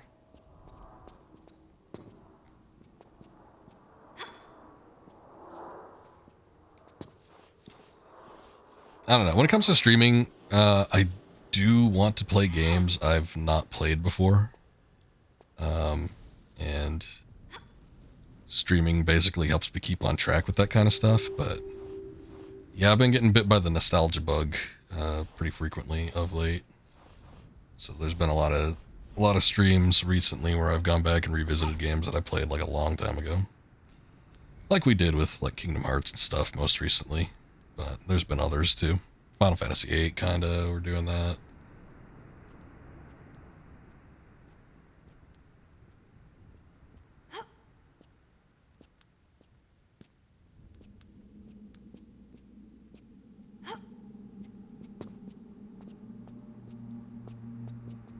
We'll see how it goes. I guess I wouldn't be opposed. I am going to be starting up Monster Hunter Wilds. Oh, hand over hand. I don't know. I don't think that's going to be a stream game though. I didn't stream World. That game is way too grindy too. I'm not going to be dedicating a whole lot of time to that, but we're definitely, oh, son of a bitch, what the hell is this? We're definitely going to be getting a lot of time spent on Tomb Raider though, because these games, well, at least this one is really, really long. So we'll be making our way. Oh, they just let go, leave me alone as soon as I make it past here. What the hell? Oh. How'd you withstand that? I threw a bomb in this guy's face and he just stands there. Alright, you're badass, I get it. I've been watching Benny's stream of this. Burn Sour's mod and regular in Benny's stream, but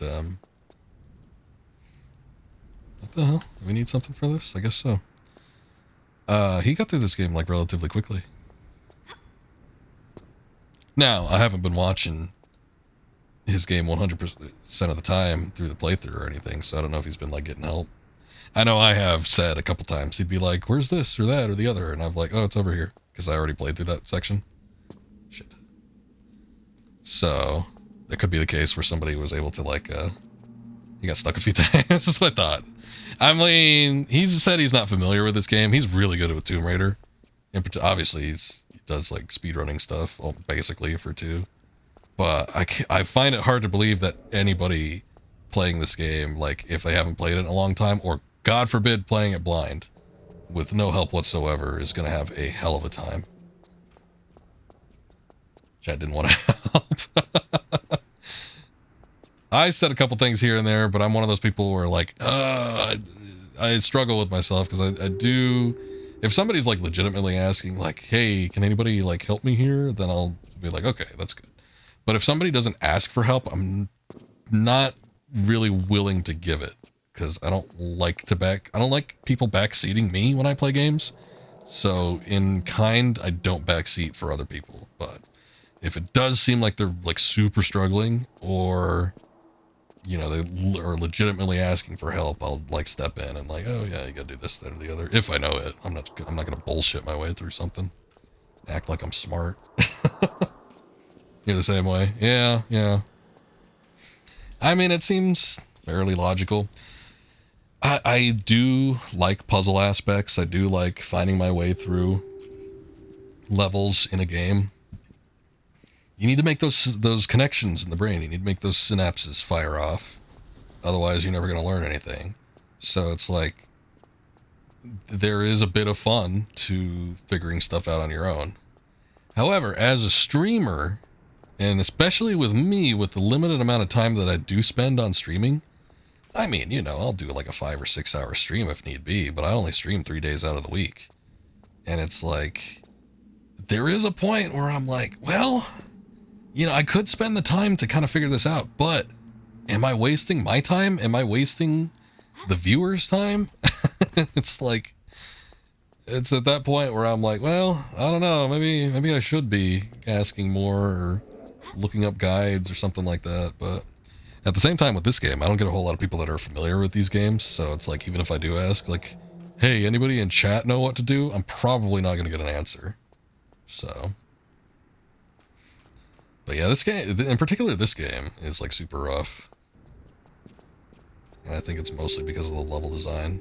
And it also might be that core mentality, like I was talking about earlier, where it's like, well, they thought, you know, people that played the earlier games could use a little bit more of a challenge. So they're going to make it a bit harder.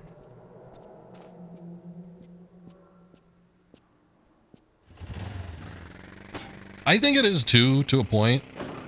Like, I get it. For some people, it's definitely not the case. For some people, they're like, they get frustrated if you can't figure it out, like, immediately. And they know the answer, but you don't. And it's like, oh, you're so dumb. And it's like, well, I mean, you know, I know that you know it. I know that you either recently played it, or maybe you know this game backwards and forwards, but it's like, I don't have the same knowledge as you. I don't know what to tell you. And it's like, some people I've seen, like, legitimately get frustrated when somebody can't figure out something super quick. Like, here, I don't know what the hell I'm supposed to do. There's a button up there. I guess that's something. How do I get up there? Oh, hey, there's a guy up there. How do we get there? But, yeah, there's a point to, you know, figuring it out. And the fun is in the challenge, I think. Okay, hold on. No, that's just where that secret was. It's not actually how you get up there.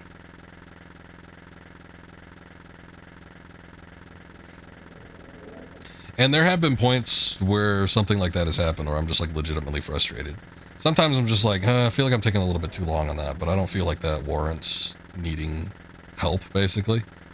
But if I'm like, okay, I cannot figure this out, and I've been banging my head against the wall, essentially, trying to do this, and not getting anywhere with it, then at that point I'm like, alright, we probably need to look it up or something, or I need help. Big old red button there. What the hell does that mean? I either need to push it, or there's something else going on. There's also this. What is this? Can I even slide through there? Oh, no, I think you're just supposed to shoot that button, maybe. Let's see. How do we get up there? There's doors. We saw those doors. Okay, hang on. Maybe there's a key or something. Did somebody drop a key?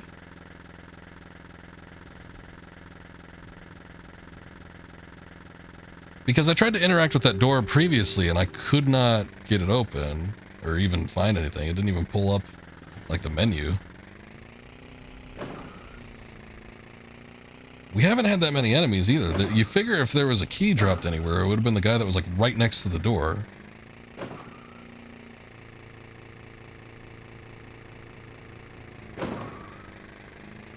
Okay, I think I need to go back up there though. Hold on.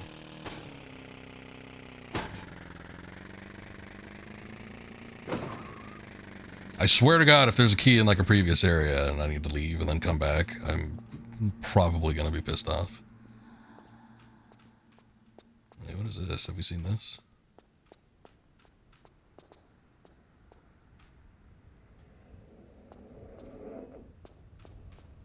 Alright, hold on. I don't know if I've seen this yet. It's maybe new, maybe? Ah!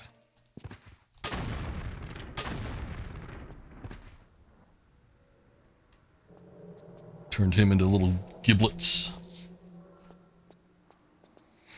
Okay, I think we found our new spot, so maybe we're not out yet. Ah! What is it? Oh, it's a turret. Shit. Okay.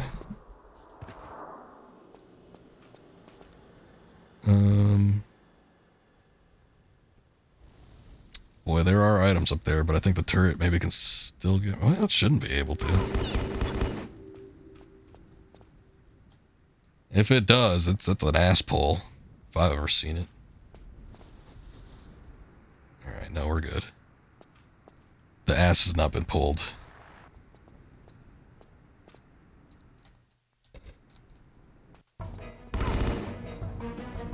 Okay, see, that's why I saved. Okay.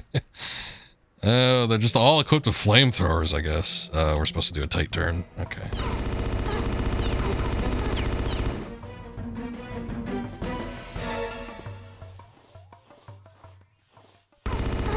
No, okay, that didn't help. I thought it would.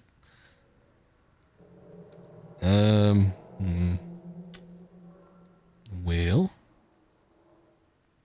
Something up there. Oh, I see, I see.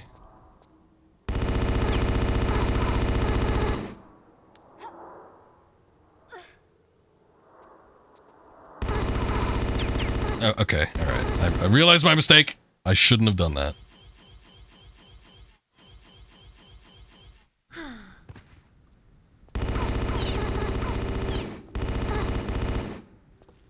Nope, okay. Oh, that was bad. Every time I'm trying to do it like a... Oh no. We're in a bad situation here. I quick saved when I was on fire. Every time I'm trying to do it when we're like in a tight situation like that, I always flummox the buttons and I mess it up. So we'll see. Let's see. There's no water around here either, but you know what I might be able to do? Oh wait, hold on. No, that's going to be a ways back. Shit. Oh no. I think I might have screwed myself. We saved, I think, once we got into this area as a hard save, so it might not be too bad. But I was like, what I could potentially do is go back to the previous area, and I might load it up, but I think that would require me getting on the bike and back through here, so that's actually going to take a minute. Alright.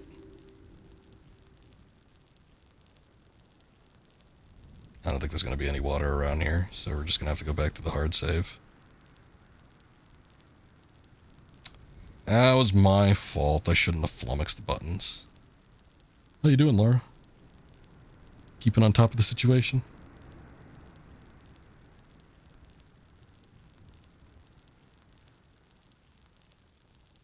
Boy, in the previous Tomb Raider games, it would always give you like a water pool nearby, just in case something happened. Oh, I guess there's some over here.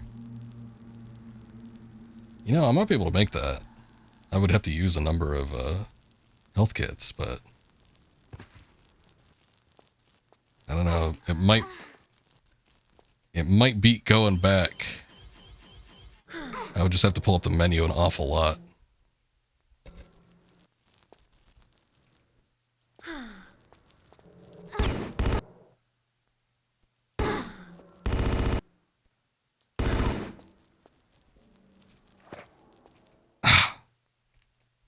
This is gonna be tricky.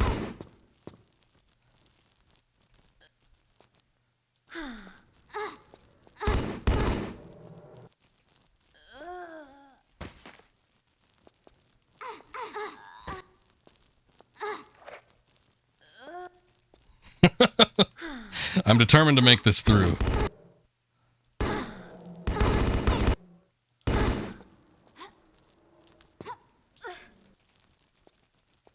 Ooh, it's probably not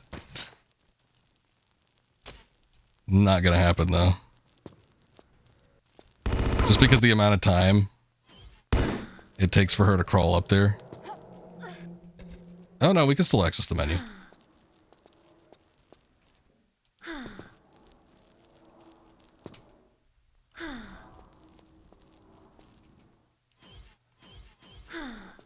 Get in the water, Laura.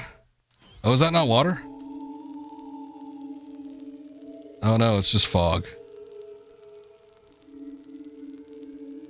I guess that's not water either. Oh no. Wait, that might be. No. No, I think that's just fog too. Shit. Alright. I don't think there's any water here, so we're gonna have to be forced to go back to the hard save. Damn it, it looks like water. When I put the, I mean, that would be like a diving spot, you would almost think, but when I put the camera in there, normally if there's water nearby, it would make like the water sound effects. And that's not water. Alright, alright. Well, we'll go back to the hard save. At least we kind of know the area where we need to go, but I was just seeing if I could make some progress in this level. It does look like we have a... Yeah, it's unfortunate. It does look like we have a bit to go with this one, though. The whole City of the Dead section, I remember not being that great. I did not like the, especially at the part where you needed to fight the dragon and stuff. God, that was all. I just remember being tedious. I don't even remember if it was confusing or not. It might not have been as bad as Alexandria, but I do not have good memories of this section of the game. So, I think we'll come back to this though because it's a little on the late side. Just saying. Not that I don't want to like replay through the level that we already did and everything, but you know, that is part of it. But I usually stop at around 2 a.m. my time, so I think we're good. Kind of stopping here, and we'll come back to this. If I might do like a makeup day here since I skipped a Wednesday stream last week, but I do still want to stick to what I had mentioned before. And I think I want to do 2 Final Fantasy VIII streams back to back, just so I can make some decent progress in that. So I think what we're going to do is tomorrow, and then the day after, for those streams, we're just sticking with Final Fantasy VIII. And then if I do an extra day this week, which might be Thursday, Friday, something, I might do it Thursday, actually, because Friday I might want to play some Monster Hunter. So maybe if I come back on Thursday, we'll come back and do some more of Last Revelation. But we'll see how it goes. Should be pretty interesting. Anyway, thank you guys for watching. I appreciate it. Thanks to Derpy Tater. Sorry, I was trying to think of your name. I know you're not here anymore, but I want to get your name right. I just call you Derpy. Derpy Tater for the raid earlier in the stream, and Daler for the raid a little bit after that, as well as Daler for the gift sub. I do appreciate that. Simone Las Vegas, thank you for the follow as well.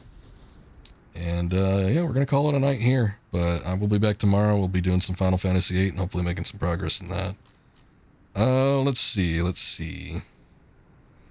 I'm going to give Keanu Speeds a raid. I've not raided this guy yet. He's kind of a guy that Scoobs is real familiar with.